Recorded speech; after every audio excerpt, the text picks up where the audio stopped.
Hello, everybody. Thank you very much and welcome to the special class on IELTS writing. In this class today, I'd like to discuss about some ideas which are very important for improving your idea generation in IELTS writing skill. Not only writing, but also এই জিনিসগুলো আমাদের speaking এর জন্য কাজে লাগবে।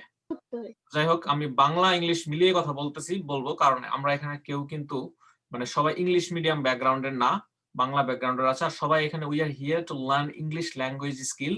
IELTS কিন্তু language অ্যাবিলিটিটাকে assess করার একটা পরীক্ষা, রাইট? ল্যাঙ্গুয়েজ স্কিলটাকে অ্যাসেস করার জন্য একটা পরীক্ষা, মানে international English language testing system. তার মানে এখানে হচ্ছে ল্যাঙ্গুয়েজটাকে অ্যাসেস করার জন্য। তার মানে বোঝা গেল যে আপনারা আগে থেকেই মানে স্কিলড, এখন অ্যাসেস করতে আসছেন, কিন্তু বিষয়টা কিন্তু তা না। আপনারা আসছেন শিখতে, আইএলস শিখতে আসছেন, তার মানে আপনাদের শিখতে হবে। তার মানে এখন আমি যদি ইংলিশে সব কথা বলি তাহলে আপনাদের অনেক কথা হয়তো বুঝতে পারবেন না। তখন কেউ কেউ বলবে স্যার বাংলায় বললে বুঝতে সুবিধা হতো। আরেকটা বিষয় হচ্ছে যে আপনি ইংরেজিতে যদি মানে খুব মানে বেশি কথাও বলেন ইংরেজিতে, এটা খুব বেশি একটা আপনার বেনিফিট আসবে না। ঠিক আছে, আপনি বাংলায় বলেন আর ইংলিশে বলেন, যেটাই বলেন না কেন, আইএলস এ আপনার ওই এমসিকিউ কারেক্ট করতে হবে। এমসিকিউ 40টার মধ্যে আপনি 30টা কারেক্ট করলে পাবেন 7, 35টা করলে পাবেন 8। এরকম নিয়ম আছে। রাইটিং আপনাকে লিখতে হবে। কথা বলার যেদিন পরীক্ষা হবে, স্পিকিং টেস্ট, ওই দিন আপনি কথা বলবেন। এখন কথা বলতে গেলে এক্সামিনারকে ইমপ্রেস করতে হবে কিভাবে? আপনার 11 থেকে 14 মিনিটের একটা পরীক্ষা হবে। এই 11 থেকে 14 মিনিটের পরীক্ষায় আপনাকে অবশ্যই এক্সামিনারকে ইমপ্রেস করতে হবে। আর এক্সামিনারকে ইমপ্রেস করার জন্য যে টেকনিক, সেটা হলো যে সম্পূর্ণ আমি বলছিলাম যে একটা আপনি যদি মাংসের তরকারি রান্না করেন, ঠিক আছে, ধরেন আপনি খাসির মাংস রান্না করছেন, তাহলে ওখানে কিন্তু বিভিন্ন ধরনের স্পাইস দিতে হয়, রাইট? স্পাইস দিতে হয়। যেমন ধরেন আপনার মসলা, মানে মরিচের গুঁড়া, তারপরে হলুদের গুঁড়া, এগুলো দিতে হয়। ঠিক ইংরেজি ভাষায় আপনি যে 11 থেকে 14 মিনিট কথা বলবেন, ওই 11 থেকে 14 মিনিট যেন আপনার কথার মধ্যে যেন ওইরকম ধরনের কিছু মানে বিষয় থাকে যেগুলো ভাষার অলংকার। আমরা বলছিলাম গ্রামারের কিছু বিষয় আছে, প্রনাউন্সিয়েশন আছে, তারপরে ভোকাবুলারি বলছিলাম, লেক্সিক্যাল রিসোর্সেস এবং ফ্লুয়েন্সি এন্ড কোহেরেন্স। এটা আগের class, one of the best class দিয়ে একটা ইউটিউবে একটা লিংক দেওয়া আছে, যে ওই ক্লাসটা আপনারা করবেন, তাহলে আপনারা সবকিছু জানতে পারবেন কি ধরনের ভোকাবুলারি ইউজ করতে হবে, স্ট্রং অ্যাডজেক্টিভ ইউজ করতে হবে, স্ট্রং অ্যাডভার্ব, ফ্রেজাল ভার্ব, তারপরে হচ্ছে যে সিনোনিম, তারপরে হচ্ছে ফিক্সড এক্সপ্রেশন। আমরা বলেছিলাম যে আপনাকে ইডিওমেটিক এক্সপ্রেশন ইউজ করতে হবে, ফ্রেজ ইউজ করতে হবে বিভিন্ন ধরনের। তো এগুলো কিন্তু আমরা অলরেডি কিন্তু বলছিলাম, ঠিক আছে? এবং এই আগের ক্লাসটা যদি আপনারা দেখেন, লাস্ট যে ইউটিউবে আপলোড করা ক্লাসটা, লাস্ট ইউটিউবে না অ্যাকচুয়ালি, মোট কথা হচ্ছে বেস্ট ক্লাস ইন আইএলস এরকম। আচ্ছা, আমি আপনাদেরকে একটু শেয়ার করে দিচ্ছি, তাহলে বুঝতে পারবেন। আমি যে ক্লাসটার কথা মিন করছিলাম অ্যাকচুয়ালি, সেই ক্লাসটা হলো, আমি যে ক্লাসটার কথা মিন করছিলাম। আচ্ছা, আপনারা সবাই এইটা হচ্ছে যে আমাদের channel Eureka IELTS pathway to success. এটা হচ্ছে Eureka IELTS and life abroad. তো এখানে আপনারা দেখবেন যে স্পিকিং এর যে ক্লাসটা, লাস্ট যে ক্লাসটা স্পিকিং এর উপরে হয়েছিল, তো স্পিকিং এর ক্লাসের মধ্যে দেখবেন এখানে সারিবদ্ধভাবে সাজানো আছে যে কোনটা কোন দিন কোন ক্লাস। দেখেন এখানে এই যে IELTS speaking fluency coherence, Hello everybody, one of thank you the very best class, much. And এই যে লিস্ট আছে এখানে সাজানো আছে। তো জুমে যারা আছেন তারা একটু এনশিওর করেন যে যে দেখতে পাচ্ছেন। আচ্ছা, আমি এই ক্লাসটা জাস্ট দেখাইলাম, যে দেখেন যে one of the best class. এখানে সবকিছু কথা আমি যদি বলি গোছানো আছে এখানে। হ্যাঁ, এই ক্লাসটা যদি আপনারা কেউ করে থাকেন তাহলে তো ভালো, আর না করলে এই ক্লাসটা আগে করে নেবেন। এই ক্লাসটা এতটা important, they can pick up এই যে ভিডিও ইউটিউবে পুরোটাই দেয়া আছে। এনজিও জব করছেন, আমি এটা শেয়ার করতেছি লিংকটা। তো আমি জাস্ট ইনফরমেশনটা দিলাম যে আমাদের ক্লাসগুলো অবশ্যই 2 ঘন্টা তো ক্লাস হয়, এই 3 ঘন্টা 4 ঘন্টা সময় নিয়ে আমরা ক্লাস নেই। এবং আমাদের আচ্ছা, আমি হচ্ছে যে আমাদের যে মেসেঞ্জার চ্যাট বক্সে আমি এটা লিংকটা দিলাম। হ্যাঁ, আপনারা এই ক্লাসটা করে নেবেন, তাহলে বিস্তারিত জানতে পারবেন, ঠিক আছে? আর আমার প্রত্যেকটা ক্লাসই হচ্ছে যে মানে এক ধরনের প্রেজেন্টেশন টাইপের, যাতে আপনার মাথার মধ্যে যাতে ঢুকে যায়। চোখ দিয়ে দেখবেন আর কান দিয়ে শুনবেন, ঠিক আছে? আর অন্তর দিয়ে অনুধাবন করবেন আপনার ক্লাসগুলো, দেখবেন আপনার সবকিছু কভার হয়ে যাবে। আর না বুঝলে একটা ক্লাস আবার দেখতে পারবেন, রেকর্ড হয় ক্লাসগুলো, তো আপনারা অলরেডি জানেন। তো যাই হোক, we will discuss about some ideas কোনো ট্রিক্স বা টেকনিক্স আজকে শেখাচ্ছি না, আইডিয়া দিচ্ছি যে এই বিষয়গুলো আপনাদেরকে জানতে হবে। আইএলটিএস এর এরিয়াটা দিচ্ছি রাইটিং এর বিশেষ করে। সো এরিয়াগুলো হচ্ছে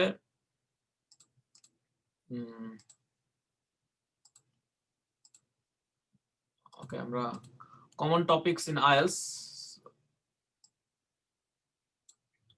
সবাই কি স্ক্রিন দেখতে পাচ্ছেন কিনা? আমার মনে হয় যে স্ক্রিনটা একটু ছোট হয়ে আসছে, আমি এটা স্ক্রিনটা একটু বড় করে দেওয়ার ব্যবস্থা করতেছি যাতে স্ক্রিনটা বড় দেখা যায়। আর এটা একদম ছোট দেখা যাচ্ছে, আমি নিজেই বুঝতে পারতেছি এটা ছোট দেখা যাচ্ছে একদম। সো স্ক্রিনটারে বড় করতে গেলে আমাদের যেটা করতে হবে, হ্যাঁ আশা করি আপনারা এবার স্ক্রিনটা ক্লিয়ারলি দেখতে পাবেন।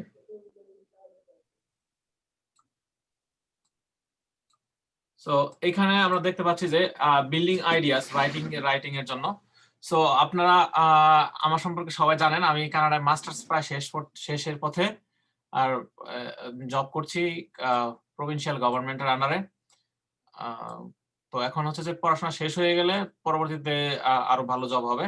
আর বাংলাদেশে জাহাঙ্গীরনগর ইউনিভার্সিটি থেকে অনার্স এবং মাস্টার্স করা, আর এখানে জনসন সয়ামা গ্রাজুয়েট স্কুল অফ পাবলিক পলিসির আন্ডারে, অর্থাৎ ইউনিভার্সিটি অফ রিজাইনা এবং ইউনিভার্সিটি অফ সাসকাচুয়ান, দুইটা ইউনিভার্সিটির আন্ডারে আমি মাস্টার্স করতেছি, প্রায় শেষের পথে, পাশাপাশি জব করছি।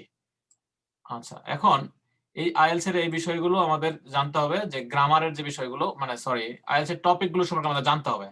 তো আইএলটিএস এর টপিকগুলো আসলে এই 10টা জিনিসকে কভার করে। এক হচ্ছে যে চিলড্রেন, দুই women, education, health, culture, city life. আচ্ছা, স্ক্রিন কি ক্লিয়ারলি দেখা যাচ্ছে কিনা? Yes sir.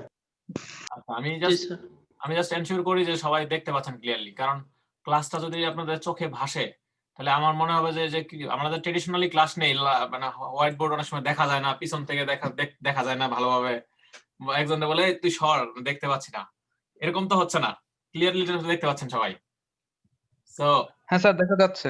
Okay, thank you. So common topics for IELTS writing task, এই হচ্ছে বিষয়গুলো আপনাদেরকে জানতে হবে। দেখেন, children, women, education, health, culture, life, city life and country life. এখানে দুইটা বিষয় অ্যাকচুয়ালি, শহরের জীবন আর হচ্ছে কি কান্ট্রির জীবন। আচ্ছা, এখন এই যে আমি আজকের ক্লাসটা আলোচনা করছি, এটা শুধুমাত্র রাইটিং এর জন্যই যে তা কিন্তু না, এই নিয়ে কিন্তু স্পিকিং এও আসতে পারে। স্পিকিং এ কি এডুকেশন নিয়ে জিজ্ঞাসা না, তারপরে চিলড্রেন নিয়ে জিজ্ঞেস করে না, কিউ কার্ডে আসে না চিলড্রেন নিয়ে, যে describe a child you know very well. অনেক সময় জিজ্ঞাসা না যে describe a tradition that you like the most, describe a piece of cloth মানে এক piece of cloth মানে হচ্ছে যে জামা বোঝায়, ঠিক আছে, ড্রেস বোঝায়।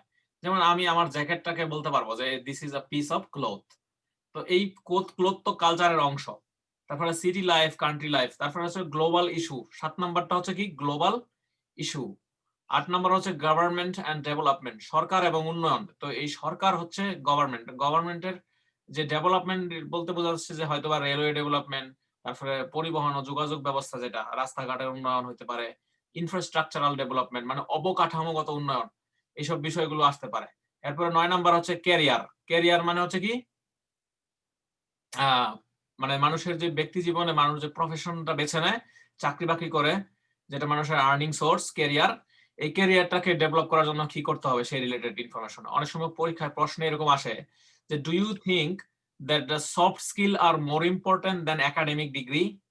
এটা কিন্তু গত 2 মাস আগে পরীক্ষা আসছিল, 2 মাস আগের পরীক্ষা আসছিল যে do you believe that soft skills are more important than the academic degree. অর্থাৎ একাডেমিক ডিগ্রি থেকে কি সফট স্কিল বেশি ইম্পর্টেন্ট। সফট স্কিল মানে হচ্ছে কি, যে যেমন আপনি কম্পিউটার স্কিল আপনার আছে, ল্যাঙ্গুয়েজ স্কিল, কমিউনিকেশন স্কিল, তারপরে হচ্ছে যে আপনার আরো কিছু স্কিল আছে না, যে কম্পিউটারে গ্রাফিক্স ডিজাইন করতে পারেন, বা আরো বিভিন্ন বিস্তারিত স্কিল আপনার আছে কিনা। তো এই জিনিসগুলো ইম্পর্টেন্ট।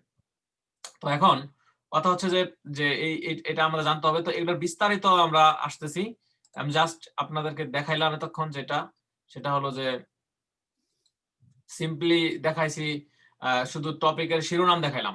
এখন এগুলোর আন্ডারে আর কি কি জানতে হবে সেগুলো আমরা আলোচনা করব। আলোচনায় আমাদের জ্ঞান বাড়বে, আমাদের ব্রেন খুলবে।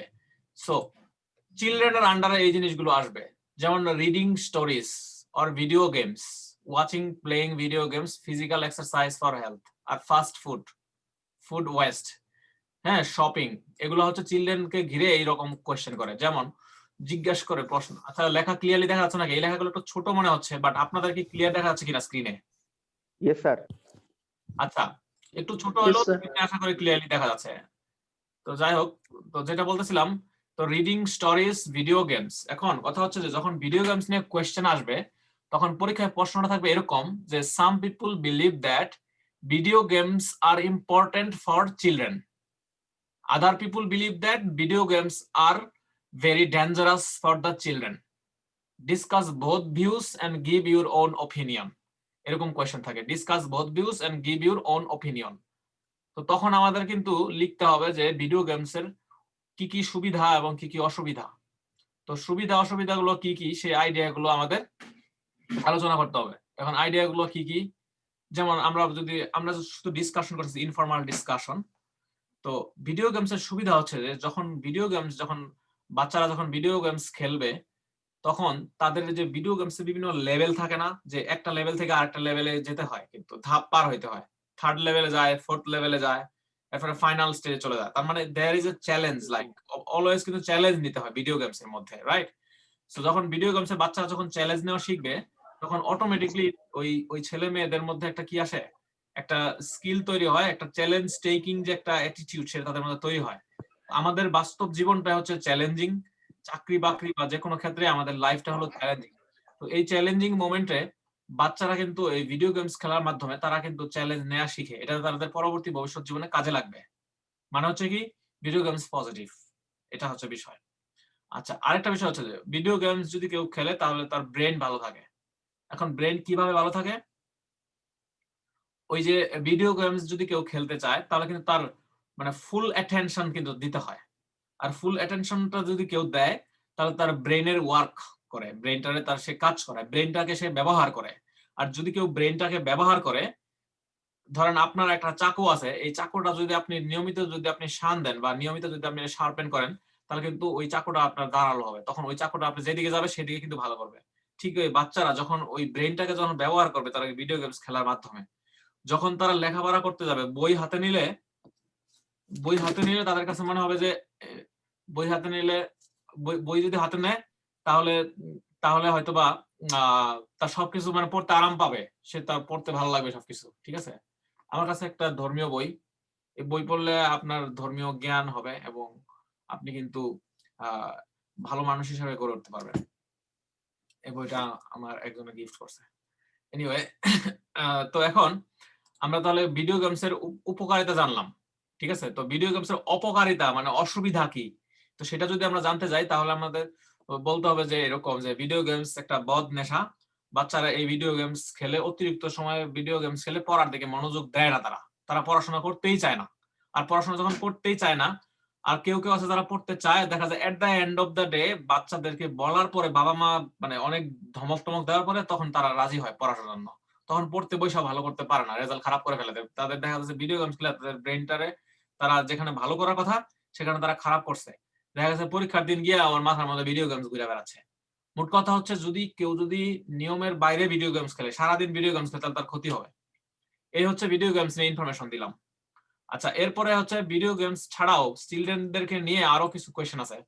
যেমন আসতে পারে এরকম যে এই যে ওয়াচিং ভিডিও গেমস তো পড়লাম, তারপরে হইতে পারে যে এরকম যে ফাস্ট ফুড খেলে বাচ্চাদের কি ক্ষতি হয়। ফাস্ট ফুড খেলে অবেসিটি হয়। অবেসিটি মানে স্থূলতা, মানুষ মোটা হয়ে যাবে, ফ্যাট হয়ে যাবে। আর এই স্থূল হয়ে গেলে সমস্যা, বিভিন্ন ধরনের রোগ তাদের মধ্যে বাসা বাঁধে, ঠিক আছে? বিভিন্ন ধরনের মানে ফুসফুসের সমস্যা হয়, শ্বাস প্রশ্বাস জনিত প্রবলেম হয়, এটাকে বলা হয় respiratory disease. So respiratory disease হয়, এরপরে হচ্ছে যে ডেডলি ডেঞ্জারাস ডিজিজ হয় বিভিন্ন ধরনের এই ফাস্ট ফুড খাইলে, ঠিক আছে? তো এই জন্য ফাস্ট ফুড খাওয়া যাবে না। আর বাচ্চারা ফাস্ট ফুডের অ্যাডভার্টাইজমেন্টের মাধ্যমে ফাস্ট ফুডের প্রতি তারা কি হয়, মানে আমি বলবো কি যে তারা মানে প্রলোভন, তারা দেওয়া হয়, তারা অ্যাট্রাক্টেড হয়, অ্যাকচুয়ালি আমরা বলি তারা ইনফ্লুয়েন্সড হয়। সো ইনফ্লুয়েন্সড হয়ে গেলে তখন তারা মানে ওই অ্যাডভার্টাইজমেন্টের প্রতি যখন ইনফ্লুয়েন্স হয়ে যায়, তখন তারা মানে ভাত খাইতে চাবে না, তারা হচ্ছে বাঙালি খাবার খাইতে চাইবে না, সবসময় তারা দেখবেন যে মানে ফাস্ট ফুড খাইতে চাইবে। আর ফাস্ট ফুড খেলে ছেলে মেয়েদের জন্য এটা ক্ষতি, এটা। আচ্ছা, এইটা হচ্ছে একটা আইডিয়া ছিল। আর কি আছে, চিলড্রেনদের শপিং নিয়ে কথা বলছিলাম, শপিং। তো শপিং নিয়ে একটা এসে কি রকম থাকতে পারে, শপিং নিয়ে একটা এসে কি রকম থাকতে পারে, জাস্ট আমরা একটু আইডিয়া দিচ্ছি। So we are going to share an idea about shopping. আচ্ছা, আমি এই যে এই জন্য আমি ওই যে করি, মানে বলি কি যে আপনারা ভিডিও, আপনাদের অডিও অফ করে রাখবেন, সাউন্ড যেন না আসে, ঠিক আছে? সো আমি অফ করে দিছি অলরেডি। তো আমরা যেটা বলছিলাম, শপিং নিয়ে ধরেন আপনারা জানতে হবে, শপিং নিয়ে আসলে কি জানা দরকার, আপনার কি আইডিয়া, আপনার জানলে পরে আপনি আইএলটিএস এর স্পিকিং টেস্টে বলেন, রাইটিং এ যে কোনো জায়গায় ভালো করতে পারবেন। তো সেটা হচ্ছে যে ফর এক্সাম্পল আমরা শপিং নিয়ে আমরা জানবো, আমরা যদি শপিং নিয়ে জানতে চাই তাহলে দেখা যাবে শপিং।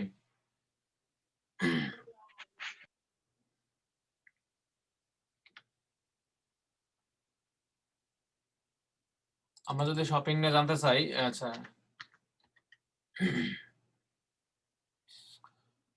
ডিসকাস,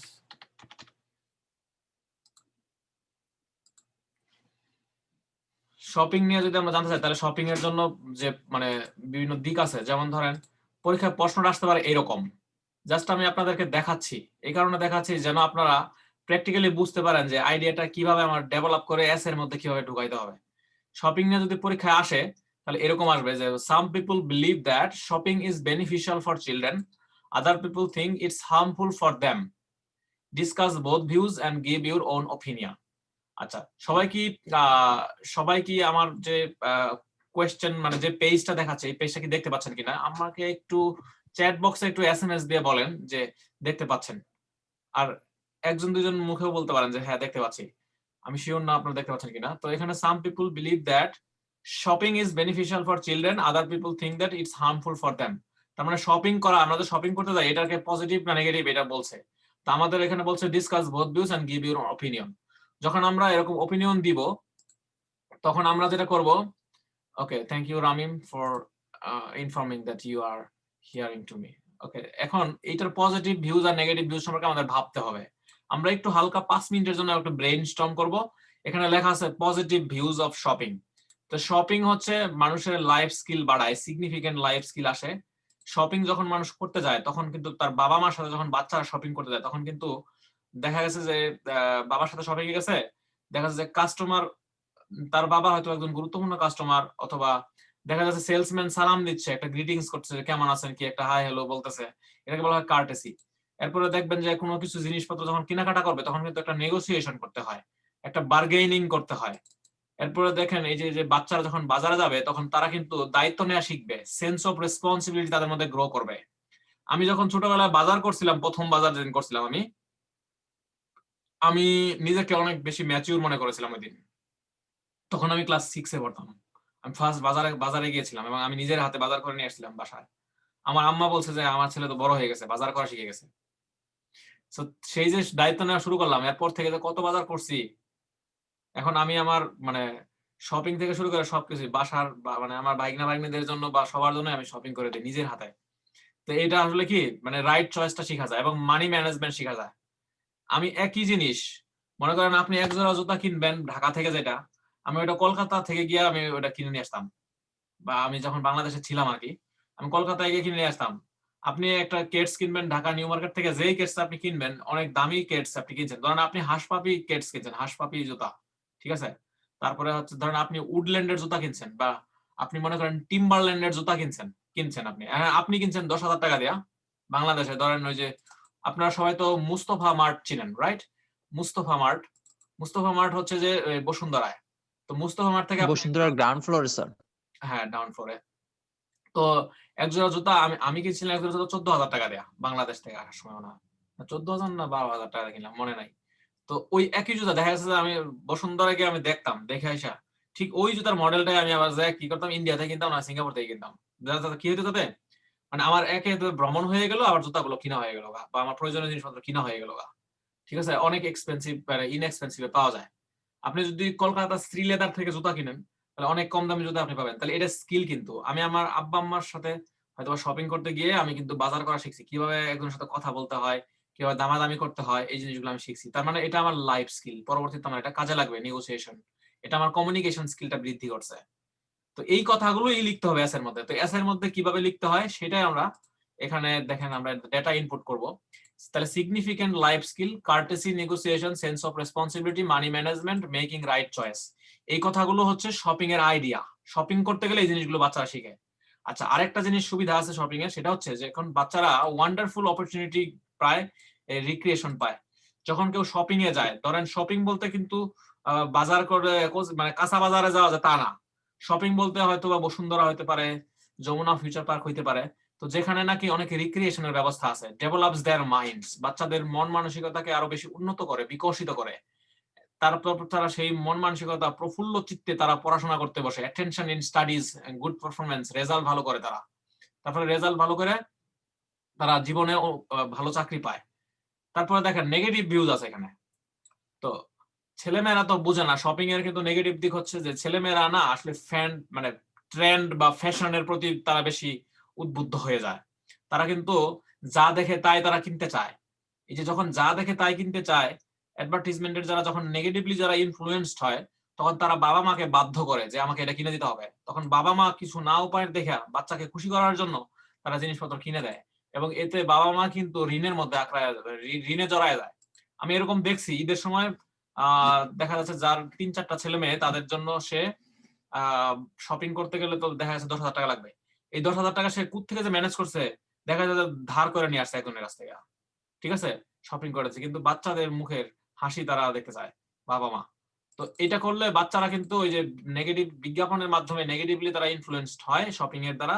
এই জন্য শপিং নেগেটিভ। আর শপিং এ যদি কেউ যায়, বাচ্চারা যা দেখে তাই কিনতে চাইবে, এই জন্য এটা নেগেটিভ। এই জন্য এটা ফাইন্যান্সিয়াল ক্রাইসিসের মধ্যে ফেলে দিতে পারে। যেমন আমি একটা উদাহরণ দিই।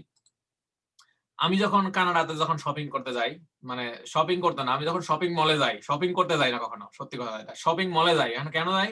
বাজার করতে যাই, কাঁচা বাজার কিনতে যাই, তারপরে হচ্ছে যে প্রয়োজনীয় জিনিসপত্র কিনতে যাই। কিন্তু শপিং করতে গিয়ে যখন আমি নতুন নতুন ড্রেস দেখি, যখন দেখি, তখন আমার কিনতে ইচ্ছা করলেও আমি কিনি না। কারণ আমি কানাডায় থাকি, আমার মাসে খরচ অনেক, 1 লাখ টাকার উপরে খরচ। বাসা ভাড়া দেওয়া লাগে 50,000 টাকা।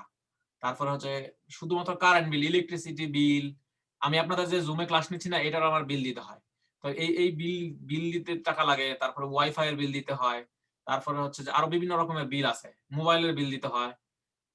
তো সবকিছু মিলিয়ে দেখা যাচ্ছে আমার প্রতি মাসে 70-80 হাজার টাকা খরচ হয়ে যায়। তাহলে আমার কিন্তু চিন্তা করে চলতে হয়। আমার আবার এটাও চিন্তা করতে হয় যে আমার আব্বার কি টাকা দরকার কিনা, আমার আম্মার কি টাকা দরকার কিনা, অনেক কিছু চিন্তা ভাবনা করতে হয় না। তো আমি কিন্তু ইচ্ছা করলে বাজারে গেলে কিন্তু আমি কিন্তু নেগেটিভলি কিন্তু ইনফ্লুয়েন্সড হই না। কিন্তু কানাডায় এত বেশি পরিমাণে বিজ্ঞাপন, ইউটিউব ঢুকলেই শুধু বিজ্ঞাপন আর বিজ্ঞাপন। আর কানাডায় প্রত্যেকটা শপিং মলে মানে আপনার সুবিধার্থে এমন কোনো জিনিস নাই যেটা নাই কানাডাতে। সবই আছে, আপনার যেটা দরকার সেটাই মানে আছে এখানে। আপনি যারা শপিং করেন কানাডায় আসলে আপনারা যে শপিং থামাইতে পারবেন না। কারণ আপনি যেখানে যাবেন না কেন, আপনার জন্য সুবিধা করে সব ধরনের জিনিসপত্র আছে। আপনার কি দরকার? রান্নাঘরের জন্য আমরা অনেক কিছুই হয়তো বাংলাদেশে আমি দেখি না, নাই হয়তো অনেক কিছু, কিন্তু এখানে রান্না করার সুবিধার্থে অনেক কিছু আছে এখানে। ঠিক আছে, তো যাই হোক, আমরা তাহলে শপিং এর নেগেটিভ দিকটা হচ্ছে যে ডেপ্টে জড়ায়, বাচ্চারা তো বুঝে না, ইম্যাচিউর, তারা যা দেখে তাই তারা নিতে চায়। ঠিক আছে, তো তারপরে যেটা আমরা বলতে পারি শপিং এর আরেকটা দিক হচ্ছে যে, সেটা হলো আপনার শপিং এর আরেকটা দিক হলো, নেগেটিভ দিক হচ্ছে যে ড্রাগ এডিকশনের দিকে চলে যেতে পারে শপিং এর মাধ্যমে। পুল টেনিস অ্যাবসেন্স। আচ্ছা, এটা হলো ব্যাখ্যাটা হচ্ছে এরকম যে অনেক বাচ্চারা শপিং মলে গিয়া তারা হচ্ছে যে পুল খেলে, রাইট? মালিবাগে আমি দেখেছি যে ফরচুন শপিং মলের সামনে, ফরচুন শপিং মলে, তারপরে মালিবাগে বিজ্ঞান কলেজের উপরে, ওখানে দেখবেন যে পুল আছে।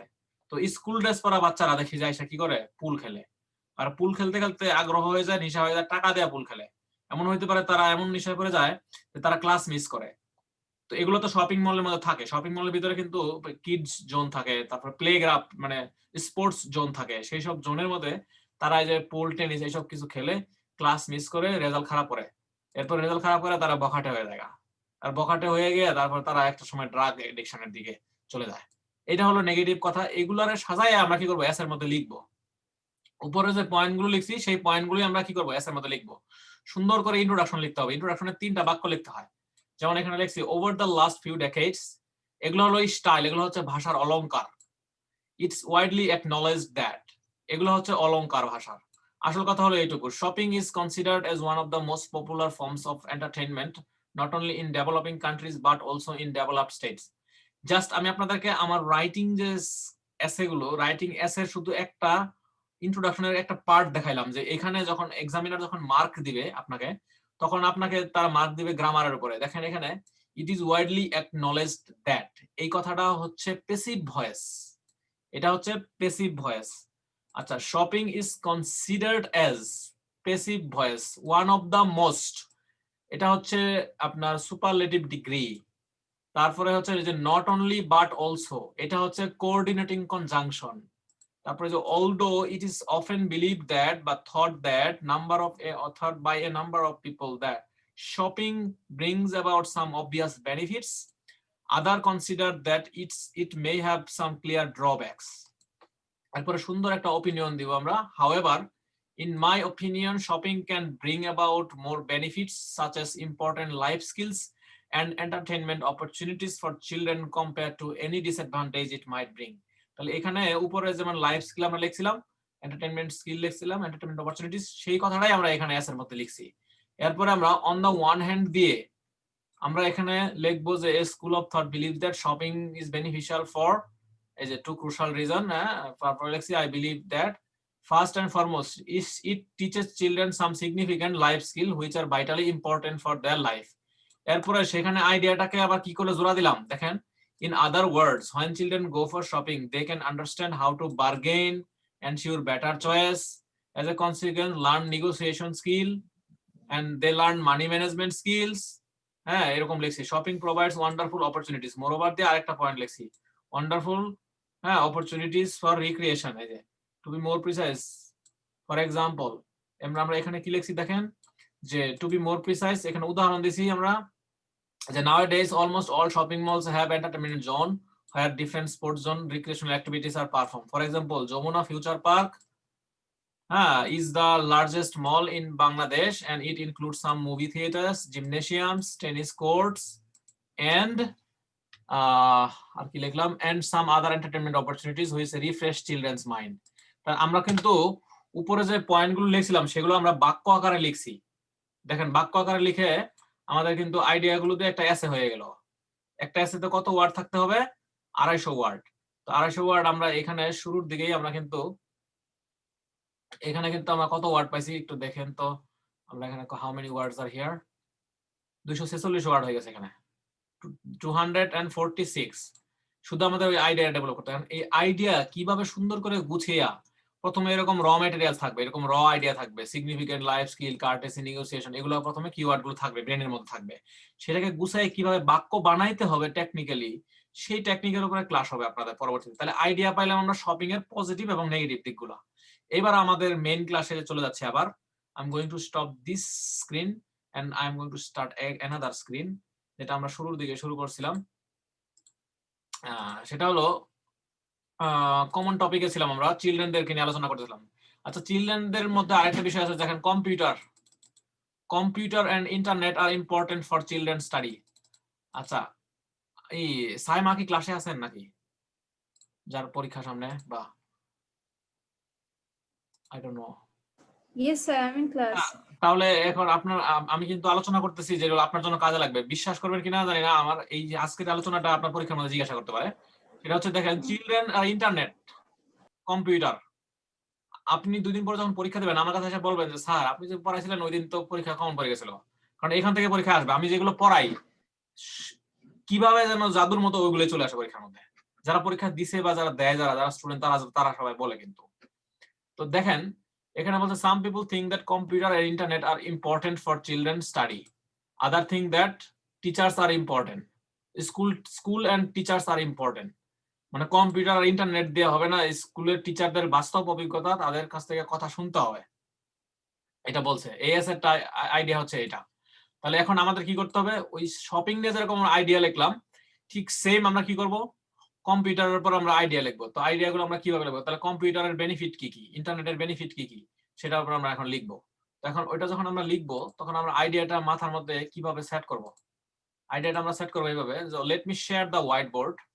সো আপনারা সবাই কি বোর্ড দেখতে পাচ্ছেন, হোয়াইট বোর্ড দেখতে পাচ্ছেন কিনা? জি স্যার, দেখতে Yes পাচ্ছি। sir. ওকে, তাহলে হোয়াইট বোর্ড যদি দেখতে পান আপনারা জাস্ট আইডিয়া গুলো লিখবেন। এখন আইডিয়া হচ্ছে যে ইন্টারনেট আর কম্পিউটার, সবাই কিন্তু আমরা জানি সবকিছু, তারপরেও আমরা অনেক সময় আইডিয়া গুলো দিতে পারি না। ইন্টারনেট, আচ্ছা, এন্ড কম্পিউটার স্কিল, কম্পিউটার, আচ্ছা, এটার পজিটিভ দিকগুলো কি কি আমরা লিখবো? পজিটিভ। চিলড্রেনদেরকে নিয়ে কিন্তু আলোচনা করছে, একটা চিলড্রেনদেরকে নিয়ে কত ধরনের কোয়েশ্চেন করতে পারে সেগুলো বিভিন্ন এরিয়া দেখাচ্ছি। তো চিলড্রেনদেরকে নিয়ে পজিটিভ আইডিয়া হচ্ছে ইন্টারনেট রিলেটেড, সেটা হচ্ছে যে চিলড্রেনরা কিন্তু, ও আচ্ছা, সবসময় মনে রাখবেন যে প্রশ্নের যে আমাদের যে আইডিয়াটা লিখতে হবে, মেইন আইডিয়াটা লিখবেন। এক হচ্ছে কম্পিউটার আর ইন্টারনেটের যে উপকারিতা চিলড্রেনদেরকে নিয়ে, সেটা হচ্ছে 1 নাম্বার হচ্ছে একাডেমিক ডেভেলপমেন্ট। মেইন কথা এক কথায় সেরে দিবেন, হ্যাঁ, একাডেমিক ডেভেলপমেন্ট। এখন এই একাডেমিক ডেভেলপমেন্টটা কেমনে হয় সেটা বলবেন। এখন আপনি এর ভিতরে লিখবেন যে Facebook group, Facebook group,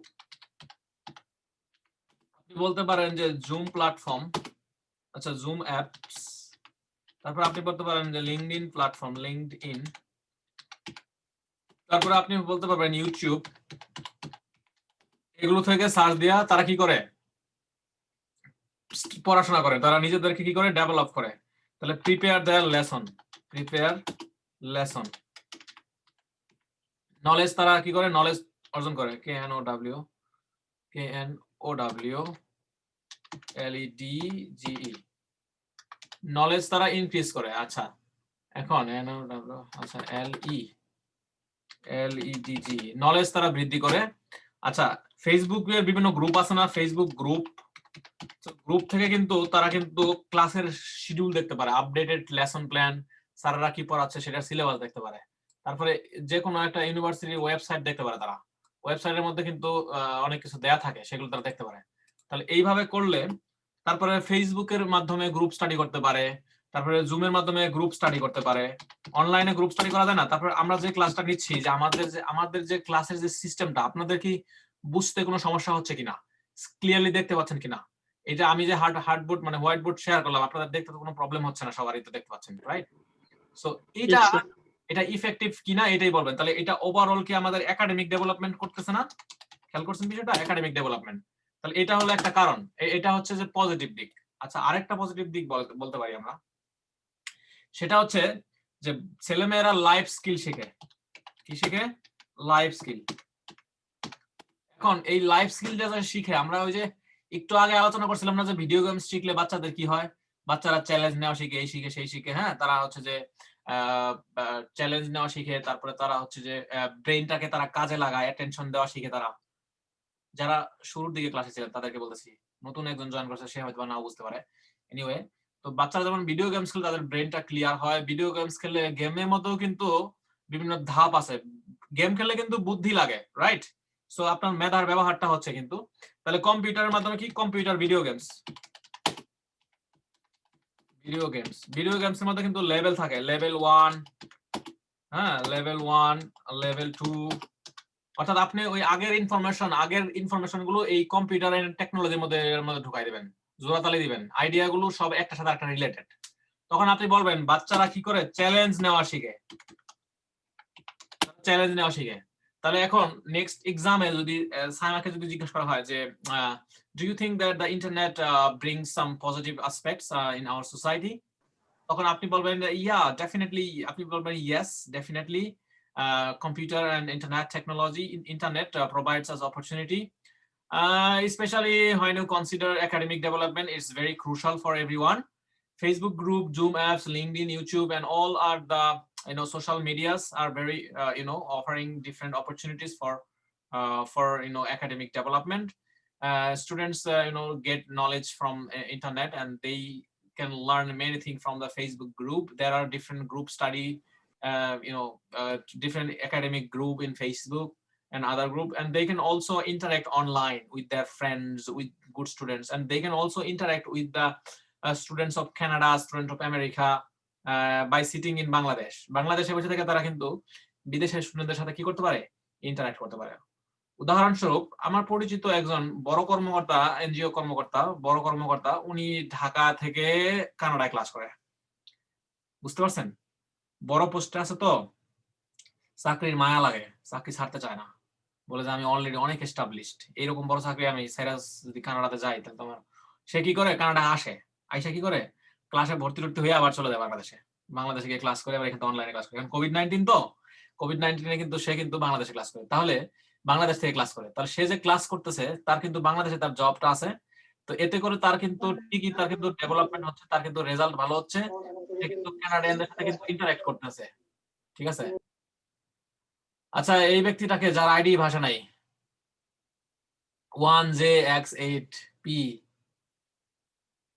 I don't know, যে পরিচিত না তা সে আমার সাথে পরিচিত হয়ে যান বা আমাদের সাথে পরিচিত হইতে পারেন। আচ্ছা, তা এটা ইম্পর্টেন্ট না, ক্লাসের পরে যোগাযোগ করবেন, কোনো সমস্যা নাই। নাম সেট করে নাই, নামটা সেট করে নেন। আপনাদের যারা জুমে ক্লাস করছেন তাদের নাম যদি না থাকে এদের ক্লাস আমি অ্যাকসেপ্ট করবো না। নাম ছাড়া মানুষ আমার ফেসবুকে আমি মনে করি যে এরা হলো ছদ্মবেশী, এরা হচ্ছে ছদ্মবেশী শয়তান। আই এম জাস্ট কিডিং, একটু ফান করলাম।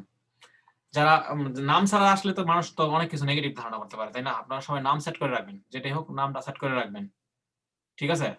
কিছু মানুষ আছে যারা ইয়ে করে, মানে যাদের ফেসবুক নাম থাকে না, ঠিক আছে? নামটা নাম লিখতে ভালো হবে আপনাদের জন্য, আমার বুঝতে সুবিধা হবে। কার অডিও অন করা, একটু নামটা বললে সুবিধা হয়। অথবা স্যার আসসালামু আলাইকুম। আমার নাম নাই, স্যার আমি আর আগে কখনো জুম অ্যাপে আসি নাই, সো আমি এটার ডিটেলস জানি না, সরি স্যার। এটার নাম সুবিধা হবে। হ্যাঁ, জি স্যার। নাম না থাকলে কোনো পাখির নাম লিখে রাখবেন, তাহলে হবে। আচ্ছা আচ্ছা, সমস্যা নাই, আমি আমার নিজের নাম দিব। ওকে, অনেকে লজ্জা পায় না, হবে। আমাদের একজন স্যার ছিল, উনি কি করতো, যদি কারো নাম না থাকতো তার নাম দিয়ে যেত কাক। ঠিক আছে, কাক লেখা রাখতো। তো আমি কানাডায় দেখছি এরকম অনেকেই দেখছি যে যে শাওন ক্রো, মানে শাওন কাক। আমি কলেজে পড়ছি ময়মনসিংহ ক্যান্টনমেন্টে, তো ক্যান্টনমেন্টে পড়তাম যখন, তখন আমাদের ক্লাসে একজন শাওন ছিল। তো ওরে সবাই বলতো যে শাওন কাক, মানে স্যার বলে দিয়েছিল শাওন কাক, ঠিক আছে। ওই যে নেম প্লেট ইউজ করতো না, তো কলেজে তো গেলে নেম প্লেট ইউজ করতে হয়। তো আমি ছিলাম নজরুল হাওয়াজার, মানে লাল নেম প্লেট ইউজ করতাম, তো নেম প্লেট সে ইউজ করে না, এই জন্য তার নাম দিয়েছে এই তুই কাক, তোর নাম আজকে থেকে কাক। তো যাই হোক, আমরা একটু ফান করলাম, আমরা আইডিয়ার উপরে পরবর্তীতে আলোচনা করতেছি। ওকে, আইডিয়া, আমরা হোয়াইট বোর্ডে ছিলাম, রাইট? হোয়াইট বোর্ডে ছিলাম আমরা, যে লাইফ স্কিল, এই যে কম্পিউটারের মাধ্যমে কি করতেছি আমরা, লাইফ স্কিল, এই যে লেভেল 1 লেভেল 2 চ্যালেঞ্জ নেওয়া শিখতেছি, ঠিক আছে। গেম কিন্তু সবাই খেলতে পারে না, অনেক বুদ্ধি লাগে কিন্তু গেমস খেলতে, তাহলে এটা পরবর্তী জীবনে কাজে লাগে। তাহলে কম্পিউটার আর ইন্টারনেট টেকনোলজির মাধ্যমে আমরা লাইফ স্কিল অর্জন করতে পারি, তাহলে এগুলো হলো পজিটিভ দিক। আচ্ছা, আর নেগেটিভ দিক কি? নেগেটিভ দিকগুলো আমাদের শিখতে হবে সবাইকেই। নেগেটিভ দিকগুলো যদি আমরা না শিখি তাহলে আমাদের কিন্তু মানে আমরা ভালো করতে পারবো না। সো নেগেটিভ দিকগুলো হচ্ছে, নেগেটিভ দিকগুলো আমরা এবার আলোচনা করি। নেগেটিভ সাইডস বা নেগেটিভ ভিউজ আমরা বলতে পারি। নেগেটিভ ভিউজ হচ্ছে যে ইন্টারনেট আর টেকনোলজির কারণে সোশ্যালাইজেশনটা নষ্ট হয়ে যাচ্ছে, মানুষের যে সোশ্যালাইজেশন সামাজিকতা, যেটা আমরা আগে হচ্ছে প্লেগ্রাউন্ডে গিয়ে খেলা করতাম, এখন আর আসলে আমরা সেই খেলার মাঠে যাচ্ছি না, আমরা প্লেগ্রাউন্ডে আমরা যাচ্ছি না। আচ্ছা, তাহলে আমরা প্লেগ্রাউন্ডে যাচ্ছি না, আমাদের যে ফেস টু ফেস যে কনভারসেশন সেটা হচ্ছে না।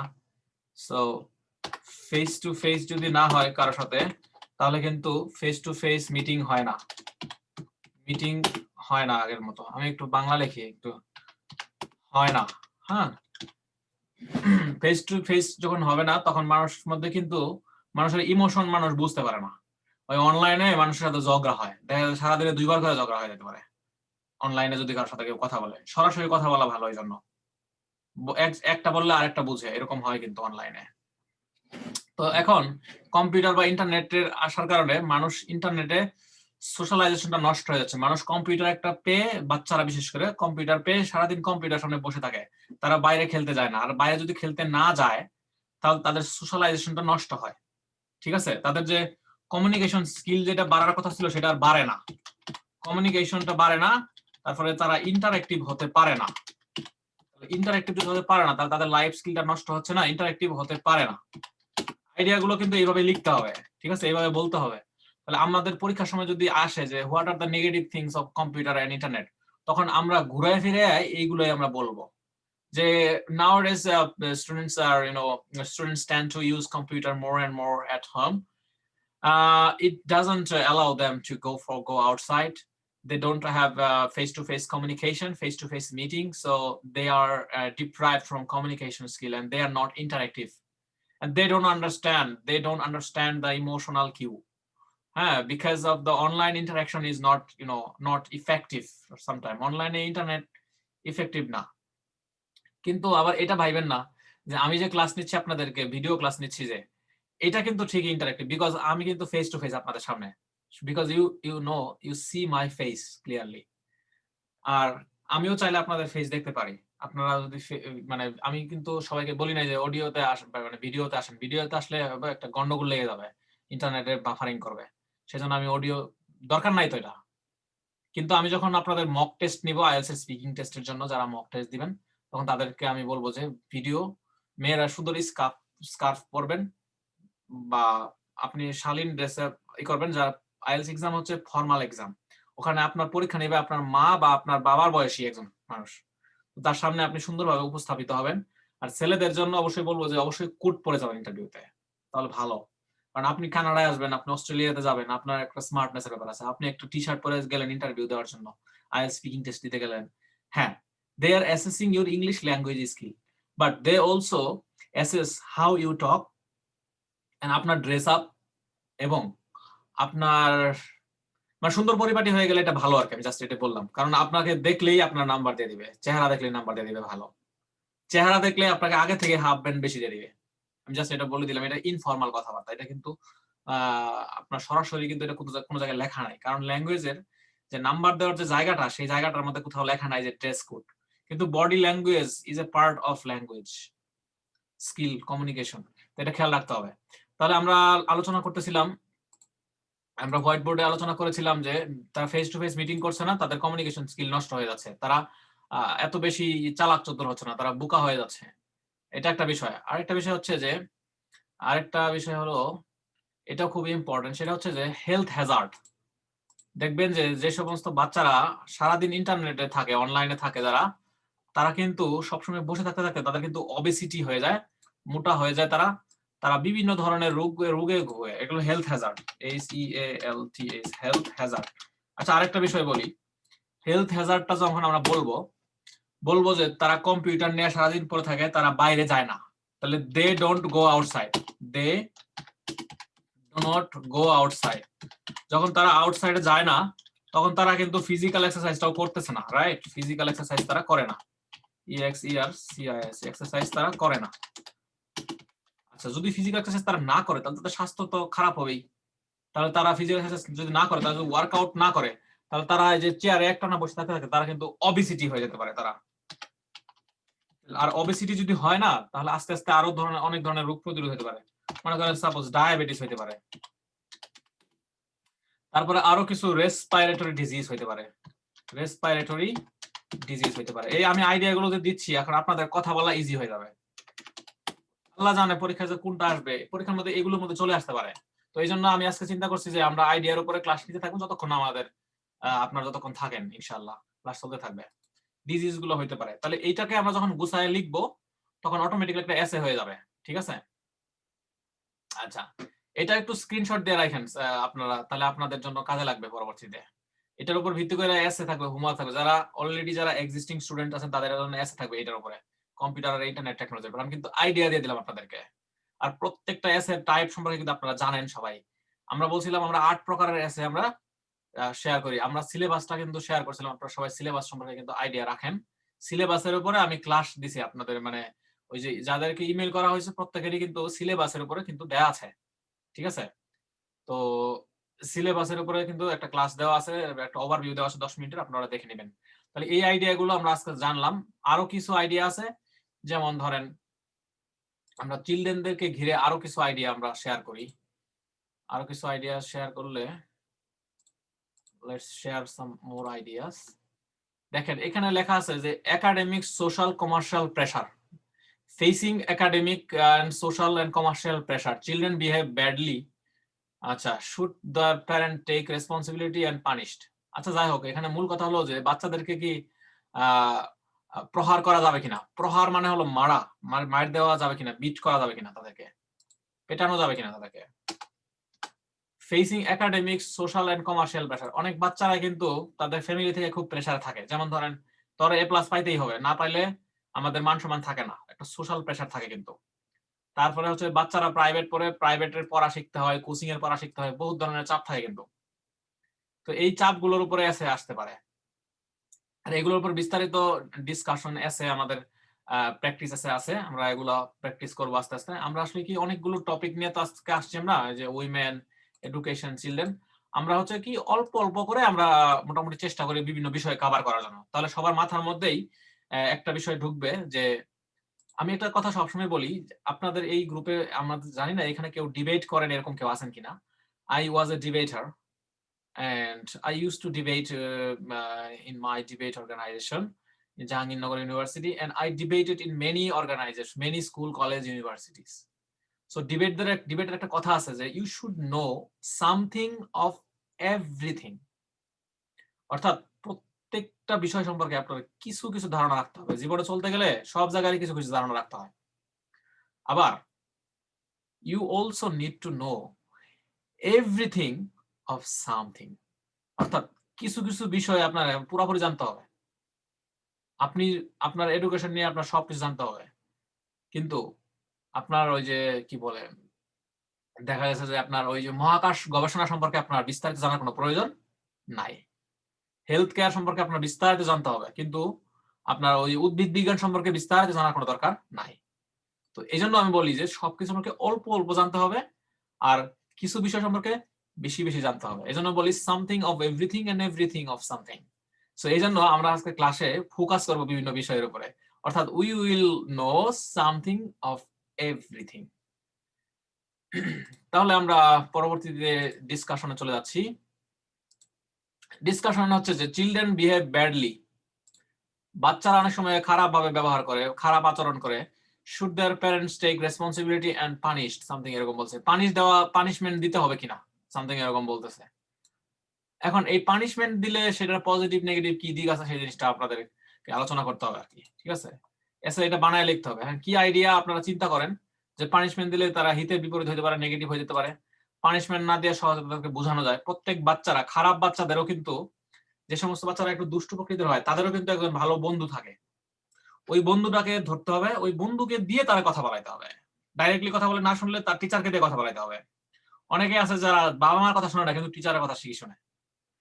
আমি জাস্ট একটা উদাহরণ দিই, আমি এরকম অনেক ফ্যামিলি দেখেছি। আমাকে দেখে আমার স্যারেরা, মানে যারা আমার প্রাইমারি স্কুল টিচার বা আমার হাই স্কুল টিচার বা কলেজ টিচার, এদের সাথে আমার এখনো কথা হয় মাঝে মধ্যে। যখন কথা হয় তখন বলে, তাহলে তুমি তো কানাডায় গেছো, উচ্চশিক্ষা নিচ্ছ, দেশে পড়াশোনা করছো, ওখানেও জব করছো ভালো, তুমি আমার ছেলেটাকে একটু মোটিভেট করে দাও।